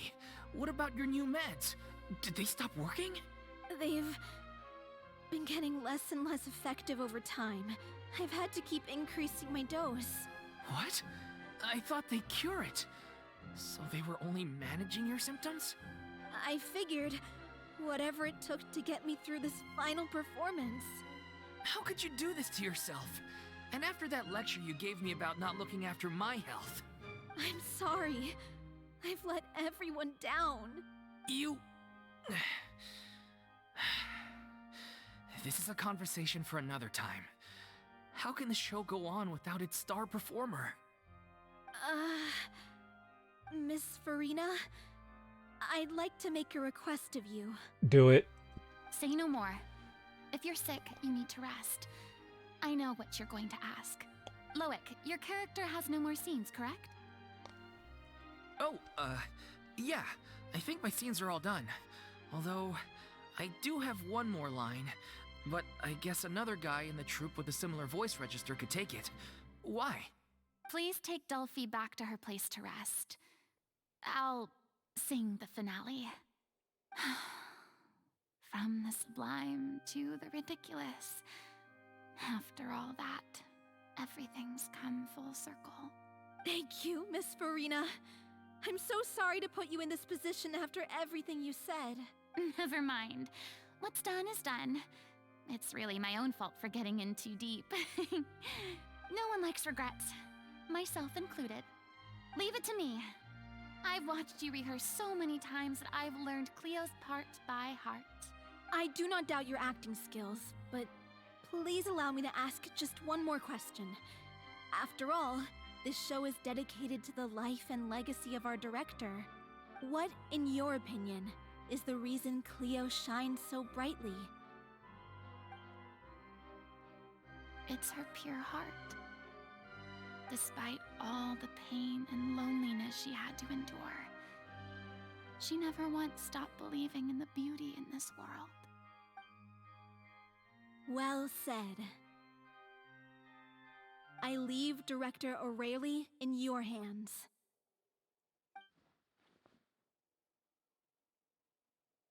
Are people going to be freaked out when she enters?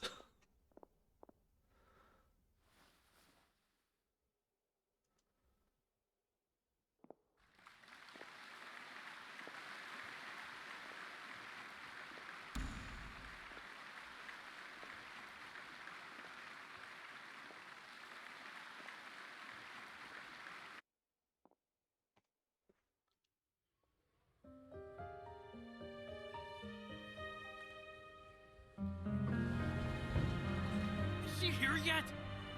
When will she get here? She's not coming! You're wrong. She's here.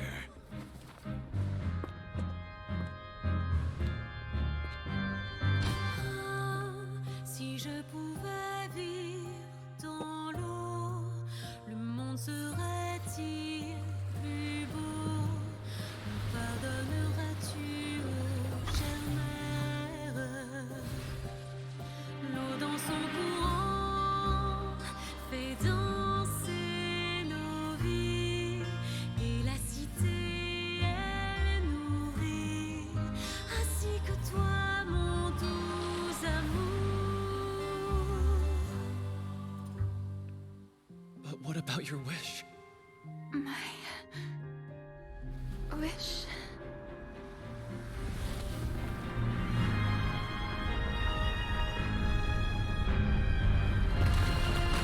If you become human, you can reveal your secret to no one.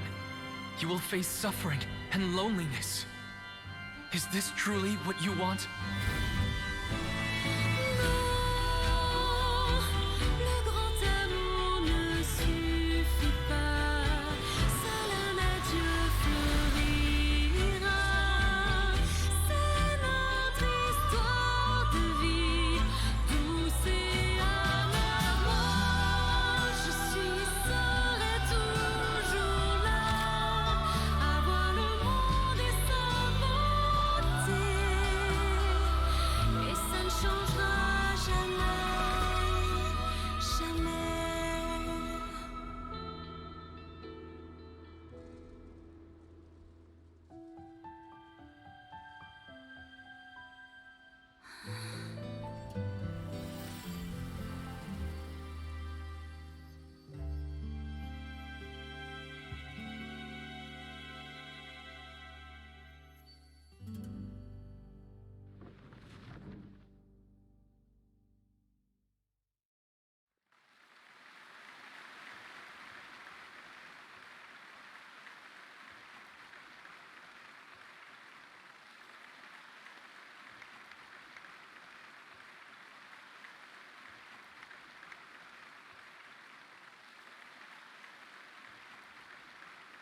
Is it just me? Or was that Lady Furina on the stage just now? What? You don't realize that's Lady Furina? Wow, that was... I'm tearing up. That was good. She hasn't been seen for a while now, and she just appears out of nowhere? Gotta say, though, her acting skills are as superb as ever. The little Oceanid, Cleo, played by Aurélie Fumont.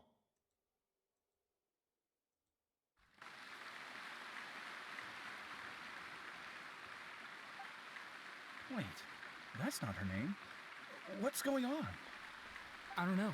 Maybe it's just a doppelganger. Really? I've spent a lot of time out of the spotlight, and they didn't use my name during the curtain call either. Hopefully, not too many people recognized me.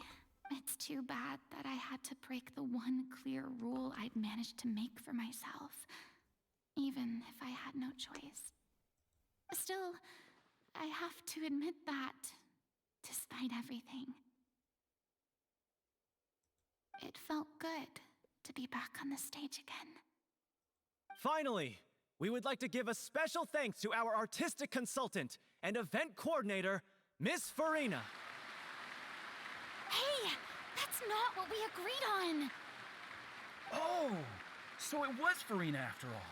She's back! Honestly, what is he doing? He should have run that by me first. All right, calm down. Don't be mad. This was a group decision. We just didn't want your contributions to go unacknowledged. After all, it's been the rule in Fontaine since ancient times that everyone's work, visible or invisible, is equally deserving of recognition. Yes, I know the rule, but it should still be applied on a case-by-case basis. I wasn't ready for this yet. Wait. Did she always have this? Am I dumb? Did I never notice that this was on her? I know her character model has it, but I thought this specific model didn't or wouldn't have it. I just never didn't pay attention. I'm about to go back and look at it. What's the worst that could happen? At most, you might be asked to sign a few autographs later. Oh, yeah? Well, since you think it's so easy, you can sign them for me. This is a great chat and all, but can we talk about that crazy thing that happened during the show? It nearly gave Paimon a heart attack. Wait, did she actually get it during the show? Was that not symbolism? Was that actually her getting her vision? Paimon flew over to where she was supposed to be and was about to drop the prop vision, and then suddenly, a real one popped out of thin air! Oh, that. I'm kind of disappointed in that. I was hoping we would actually get to see her get it. Kind of like with Wanderer. But it happened in not even a cutscene, in a screenshot, basically. I've got no idea what happened there either. But hey, it worked pretty well, didn't it? I'll bet the audience has never seen such a realistic prop. Wait, what about Dolphy? I wonder how she's doing. Oh, let's go check on her as soon as we finish clearing the stage. Yes. Plus, she'll definitely want to hear how the end of the show went. If nothing else, we can safely say that we accomplished what we set out to do. Return to see Dolphy and Loic.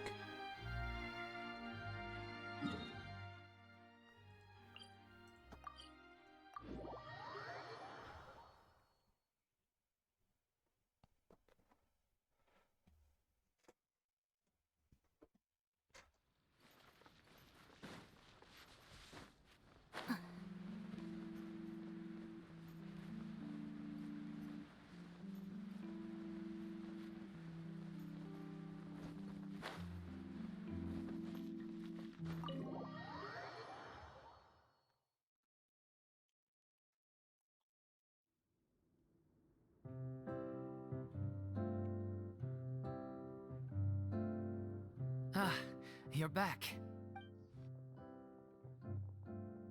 She's doing okay. Her condition stabilized after taking some of her original medication. From experience, though, I'd say she still needs a few more days of rest. How did the performance go? Was it a success? Did the audience like it? You'll be glad to know it was fantastic! Also, you're not gonna believe what happened while Furina was on the stage. You'll probably be able to read all about it in the Steambird first thing tomorrow morning. That's wonderful. I'm so sorry I failed to see it through to the end. I guess I was wrong to try and tough it out to begin with. No, don't worry about it. Like they told me after announcing my name during the curtain call, everyone's work deserves recognition. Even though you couldn't see it through to the final scene, the audience was very impressed by your performance. It's safe to say that you made your mark on this memorial show. Well, one way or another, we did it. I've had bad luck ever since I was born, so I never expect things to go smoothly in life. I'm just happy to know that we went out on a high note. That's all that matters. Blaming your bad luck again, are we? Maybe if you didn't push yourself past your limits so much, your illness wouldn't be flaring up all the time. Oh, don't you start. I don't have the energy to argue with you right now. Aw, you two clearly care a lot about each other. I don't know what you're talking about. Where did the lights go out?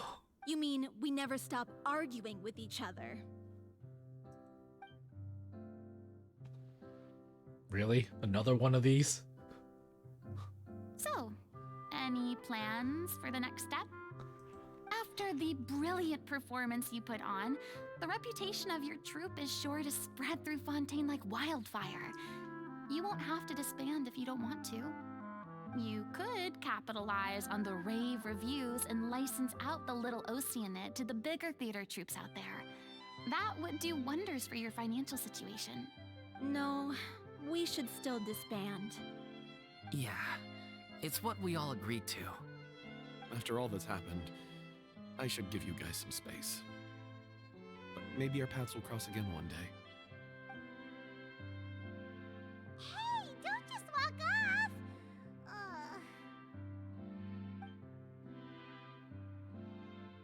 I still want to keep performing, so I might join another troupe.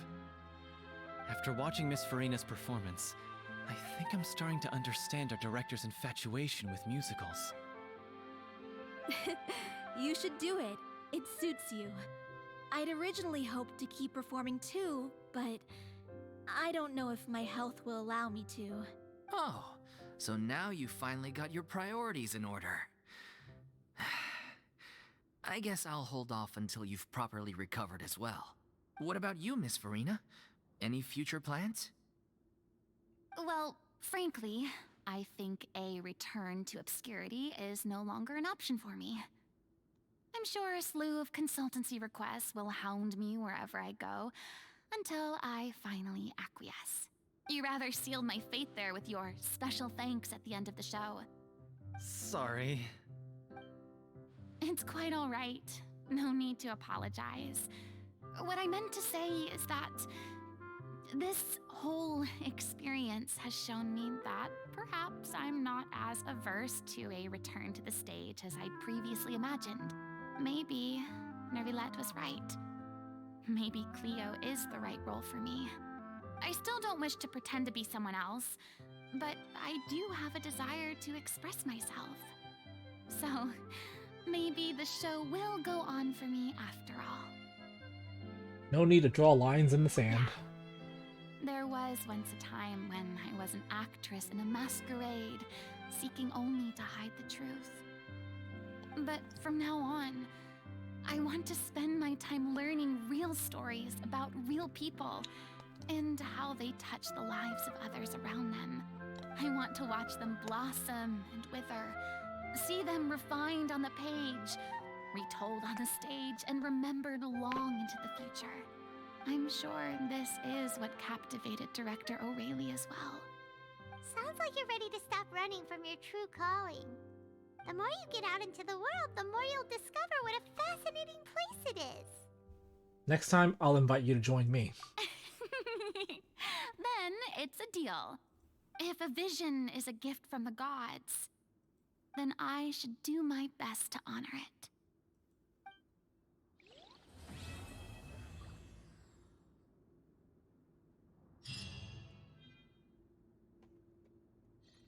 Well, if a vision is a gift from the gods, how did you get yours? I'm pretty sure the water archon no longer exists.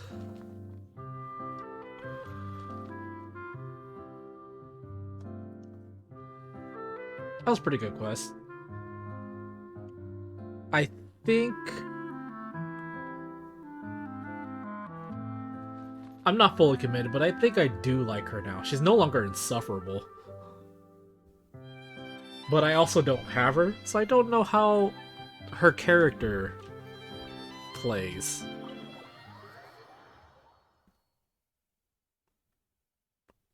As long as her attitude doesn't go back to the way it was, I think I'll like her.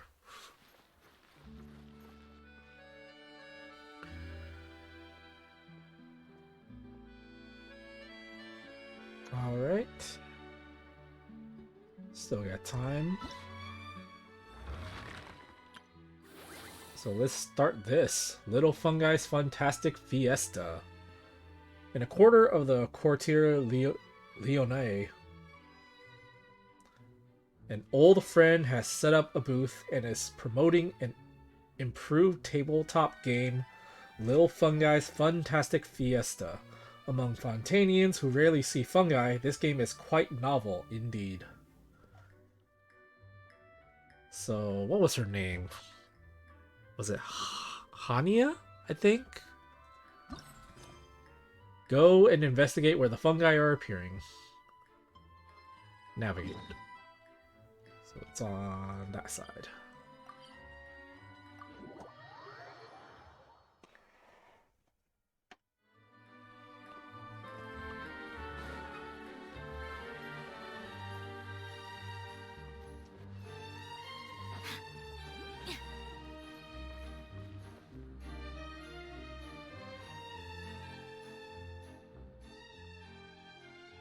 No, it's not voiced. Huh? Is there something wrong with Paimon's eyes? Just now, that thing which floated off ahead. Was that a fungus? Have fungi invaded Fontaine? Let's go check it out.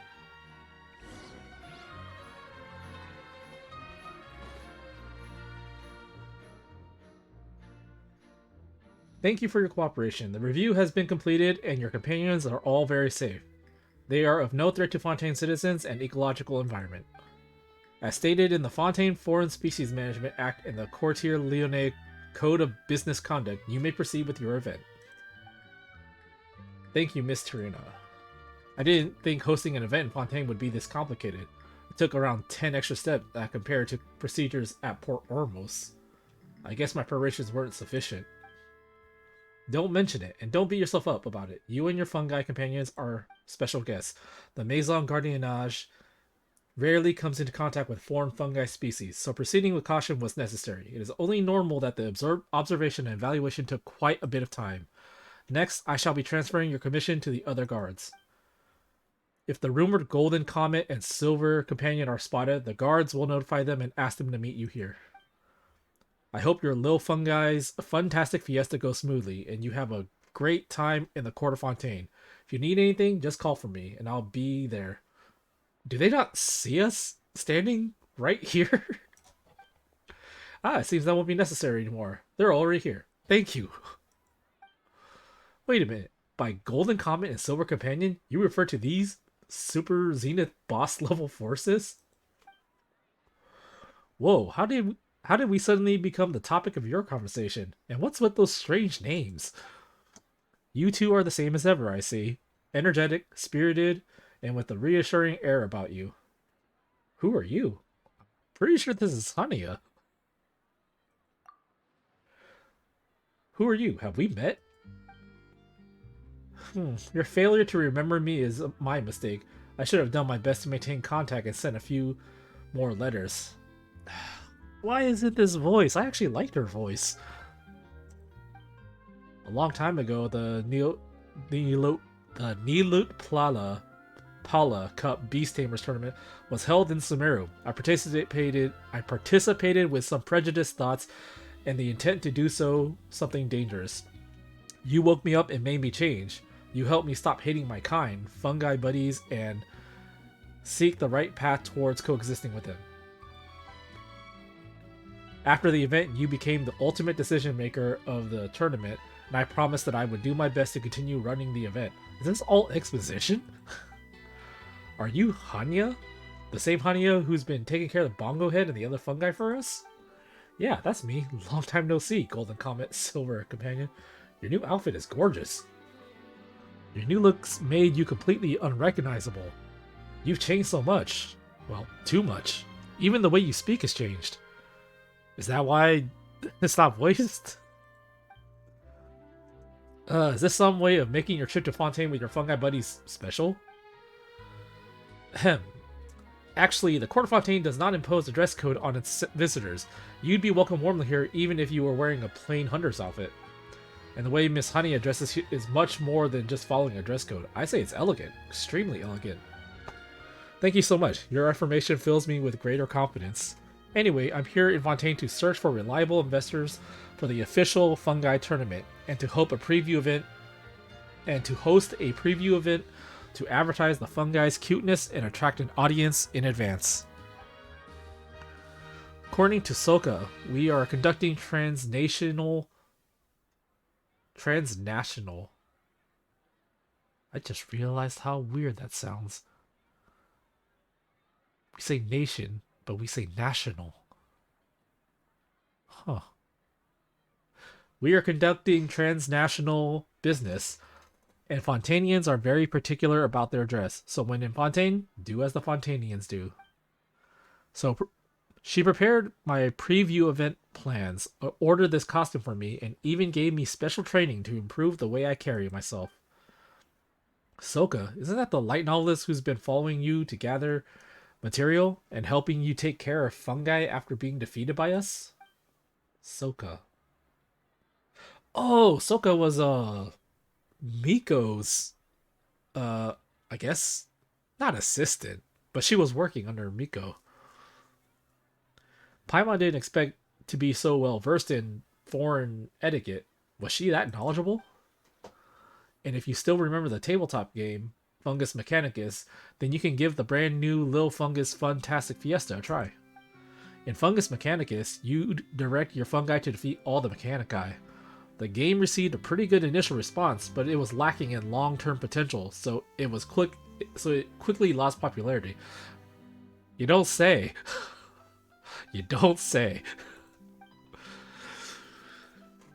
As such, Soka combined elements from various documents and fiction to change the Mechanici into pieces that simulate powerful opponents, which adds all manner of variables to the game. Soka is at the Steambird's office right now discussing the game's marketing plan. Paimon sorta gets it now, so the preview event, Little Fungi's Funtastic Fiesta, is this tabletop game? And powerful opponents, you say? Does that mean we'll be commanding fungi pieces to clash with other creatures and that both sides can move? The game sounds much more complicated now, but based on past experience, Paimon's sure you still have some details to iron out and perfect, right? That's right up our alley. There's no need to worry. We've resolved all issues in advance. Miss Hania and her Little Fungi's Funtastic Fiesta have received the Fontaine Research Institute's what was it again? The sponsorship of the Fonta project team? So everything is right. They're being sponsored by Fonta? Okay. Even if something is left unfinished, I, Furina, the most diligent member of the Special Security and Surveillance Patrol, would never allow it to trouble you, our distinguished guests. Your Super Zenith boss level forces, after all, and Miss Hania is an important foreign merchant, so you can just leave any odd jobs to ordinary guards. Oh, so you're one of the guards? Paimon thought you were an assistant Hania hired. You're so reliable. Thank you so much. Ah, Super Zenith boss level force recognized me. I've been acknowledged by an Apex warrior. What's with all this terminology? I might be getting a bit carried away. As a newbie in the Special Patrol, I'm obligated to monitor foreign creatures, provide the highest level of assistance to special guests, and resolve issues that are beyond the ability of ordinary guards. If fungi-related events can bring considerable economic benefit to the Court of Fontaine, then I would be considered to have accumulated experience that goes beyond combat, and our captain would value me more. What's her name? Chevres? Was, I think? I don't remember. Don't be so serious, it's just a game. Relax. In Paimon's opinion, anything linked to fungi tends to help people forget their troubles and be happy. In that case, I happen to have a suggestion. Soka and I have tried Lil Fungi's Funtastic Fiesta several hundred times, but we represent only 2 types of players, whereas the guests have the most diverse mentalities. As it happens, the 2 of you have very unique personalities and experiences, and Miss Furina is also a most responsible person. So if the 2 of you were to play a few matches, we should be able to discover many in-game limitations, and that will help with further improvements. Alright, time for a new game. Since even Super Zenith... There's gotta be a better way of saying that. Super Zenith boss level forces are absolutely interested, and this will make an excellent feather in my resume cap. Of course, I'd be happy to help. But I'm well aware that I'm inferior to you in all aspects, so please go easy on me. Working Monsters Leisurely Test. Basic level design behind Hania centers around the most common combination of pyro and blazing axe military rules. Posanaya.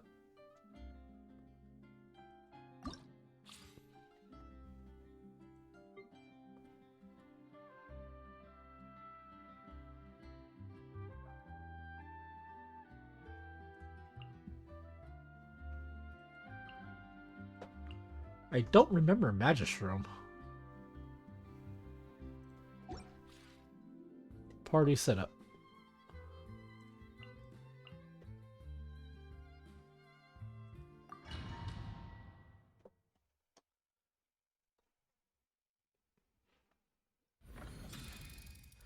Click on the portraits of the little fungi or use number keys to switch which little fungi you are currently controlling.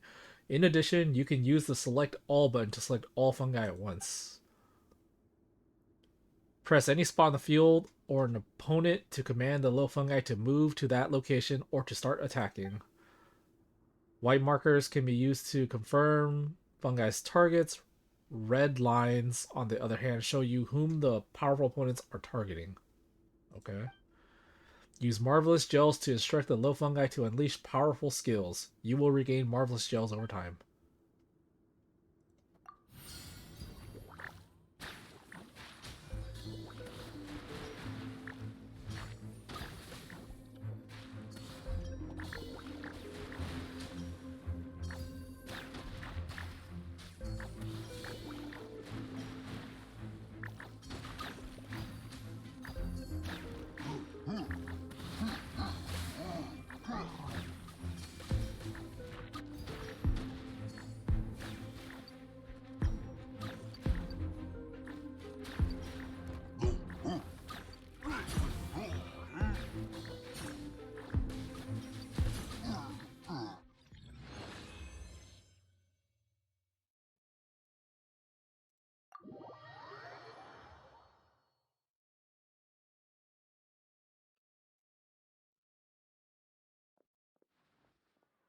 Strong, too strong. Even if it's just a tabletop game, you're still practically invulnerable. Please go a few more rounds with me and teach me more. Am I really that good? That's a little too much, don't you think? We're just playing a game. Please don't try to be humble. This tabletop game can reflect a player's ability to command. The positioning of each little fungus, their opponent, skill activation, rhythm, support timings, everything is important. You haven't received any combat training from the Maison Gardiennage, and yet you're still able to launch joint attacks so skillfully. You're not just Super Zenith boss level force, you're a real Super Zenith boss. Are you interested in taking up a position in the Maison? I'm sure you'd become a captain in no time, and then advance further still into the organization's pillars. I don't want to go to work. Yeah, settling down and working from a fixed location will keep the traveler from doing what he needs to do. Paimon doesn't want to be woken up early in the morning and made to work either. It's best to stay free and go wherever our feet might take us. And there will be more chances, and there will be more choices for our daily meals. Yeah, delicious food matters too. Settling down means getting bored of the food sooner or later. Changing menus from time to time is the best. I understand the respect you feel for them, Miss Furina. Unfortunately, from what I know, they plan on traveling around Teyvat while helping people from all nations to resolve their problems and eliminate monsters. As a recipient of their kindness, I too hope that more shall be able to receive their help. I see. Sowing the seeds of justice and peace throughout Teyvat is indeed more important than merely maintaining order in Fontaine. Then all I can do is go a few more rounds with you and do my best to understand your way of thinking. Anyway, there's something important we can't forget, Hania. You want to know how Bongohead's doing, right? Bongohead and Kindlejoy are right over there. Mr. Rina even specially arranged for someone to take care of our fungi buddies. As before, I prepared special jellies this time too. You can play with them while enjoying some snacks together. Alright, that's what Paimon's talking about. You really are getting better at this. Let's each play a round of Little Fungi's Funtastic Fiesta with Terena, and then we'll go see Bongohead.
Knew it. Your strategy was outstanding in the Neopella Cup and Fungus Mechanicus, and extraordinary here. I suppose I should bring my A game.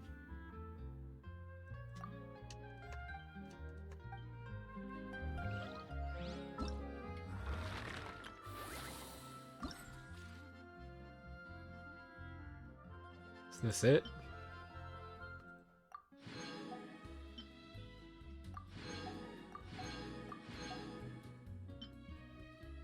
Is it literally just the challenges? Am I missing something?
Play another round.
Wait, did I not just do this?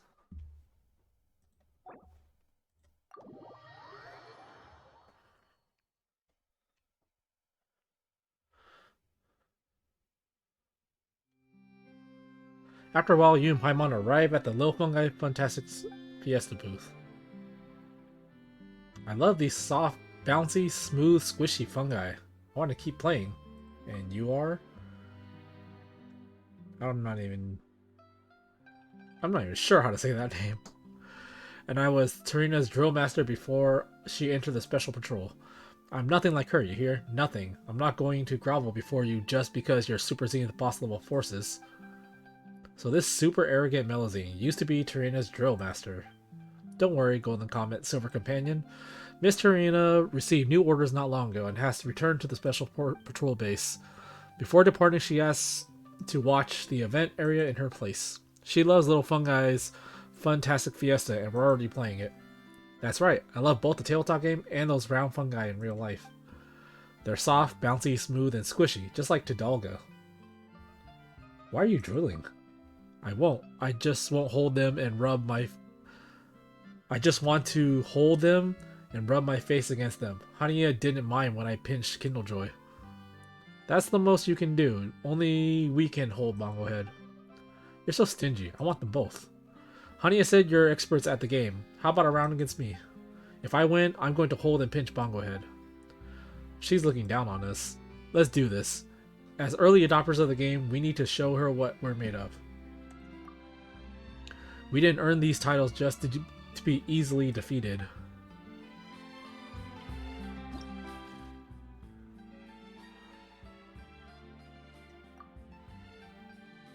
Increases Electro, Bloom, Hyper Bloom, and Burgeon. So... Bloom...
Avalanche will deal significant damage to low fungi. If a shielded target is hit, it will stun itself for a short period.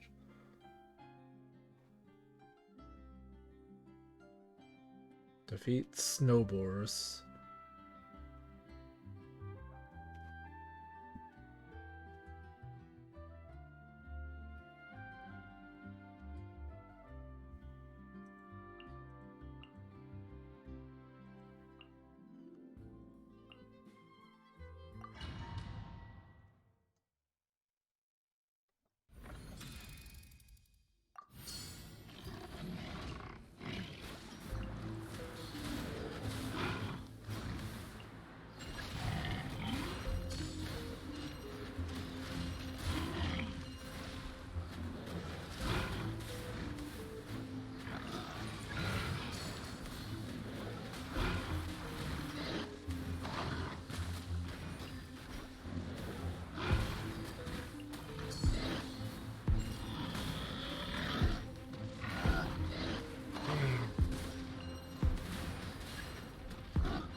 After a while, you and Paimon arrive at the Little Fungi's Fantastic Fiesta booth.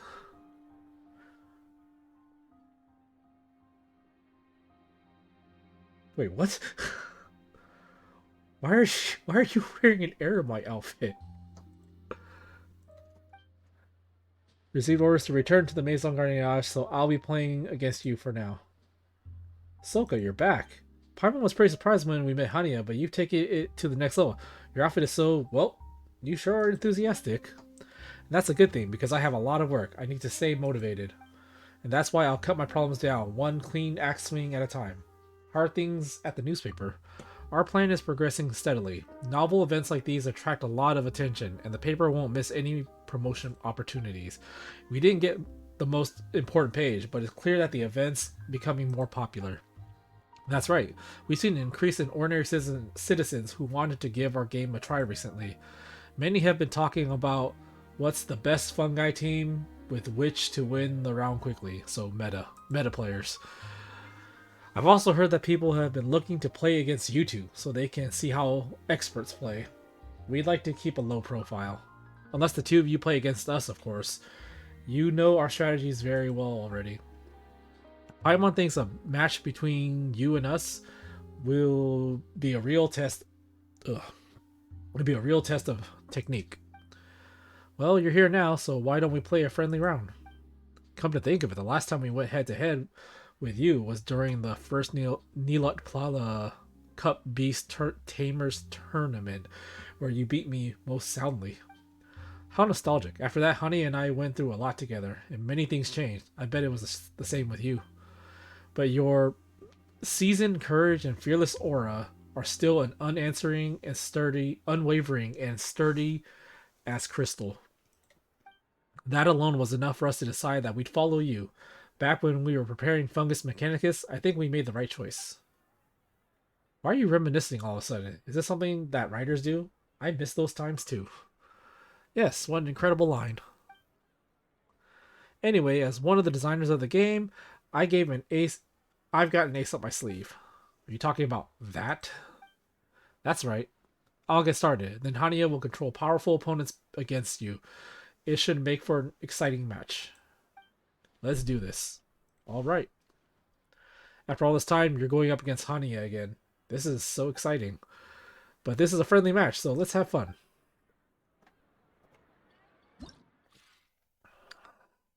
Ugh. Really? Increase superconduct and overload. You regain one Marvelous Jelly for each opponent you defeat, so...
Basically.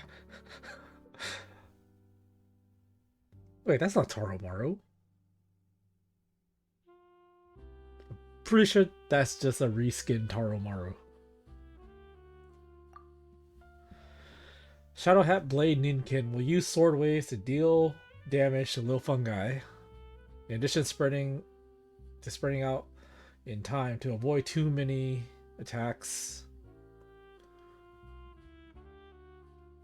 Plunge attacks.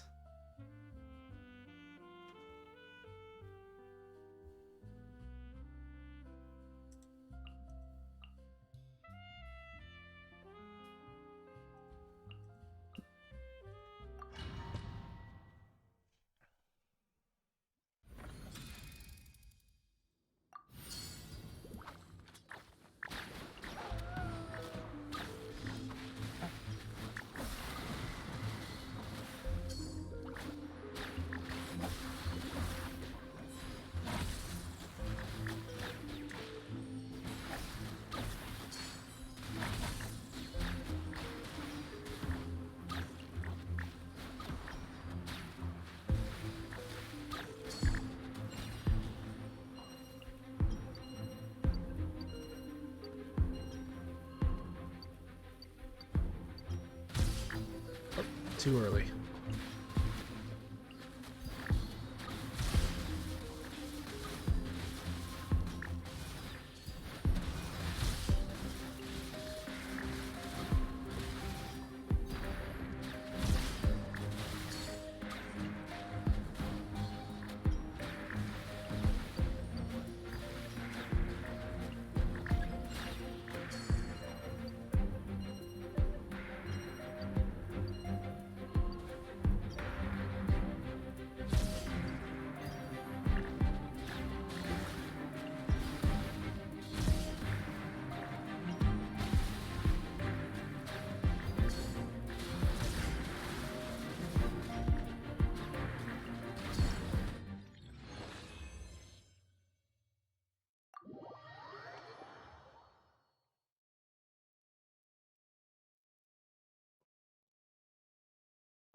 We won. Our fungi companions did it.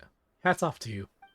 Your taming talents are beyond common sense, and the fungi remain undefeated under your command, even when facing enemies that themselves defy reason.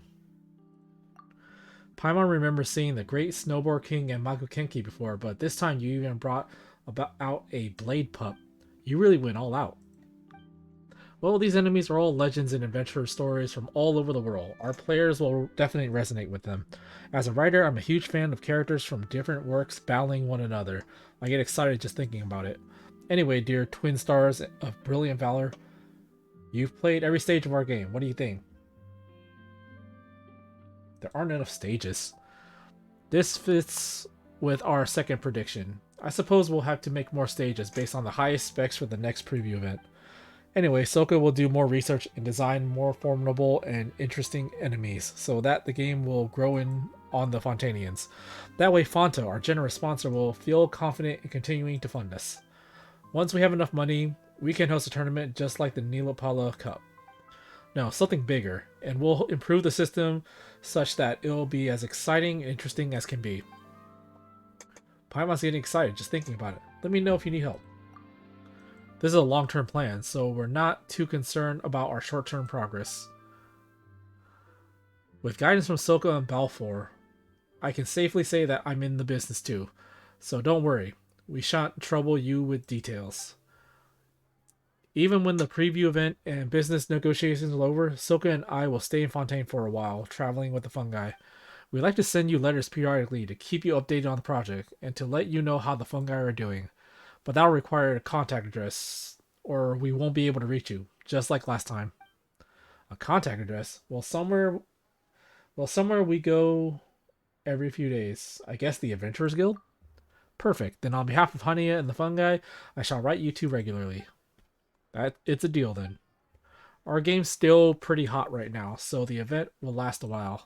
If you're not too busy, don't forget to come by. Sure thing.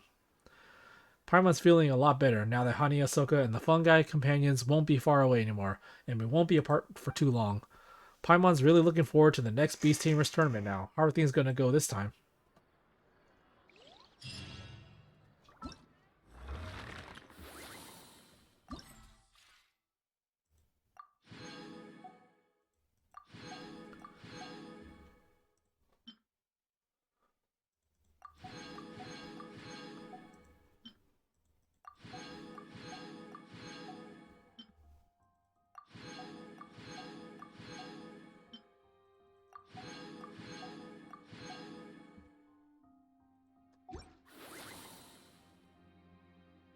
Is that it? That was a lot shorter than I thought it was going to be.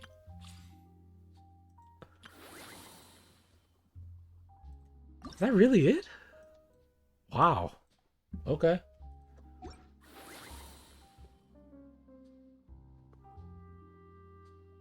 That was what? 30 minutes? Took like 30 minutes?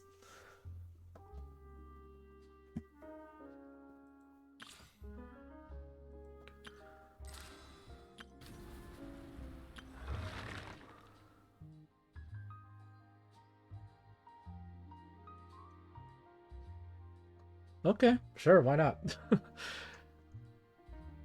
I don't get what the point of adding these short events are, because you can't even do them all in one day. The only reason I was able to do them all in one day is because I waited for so long.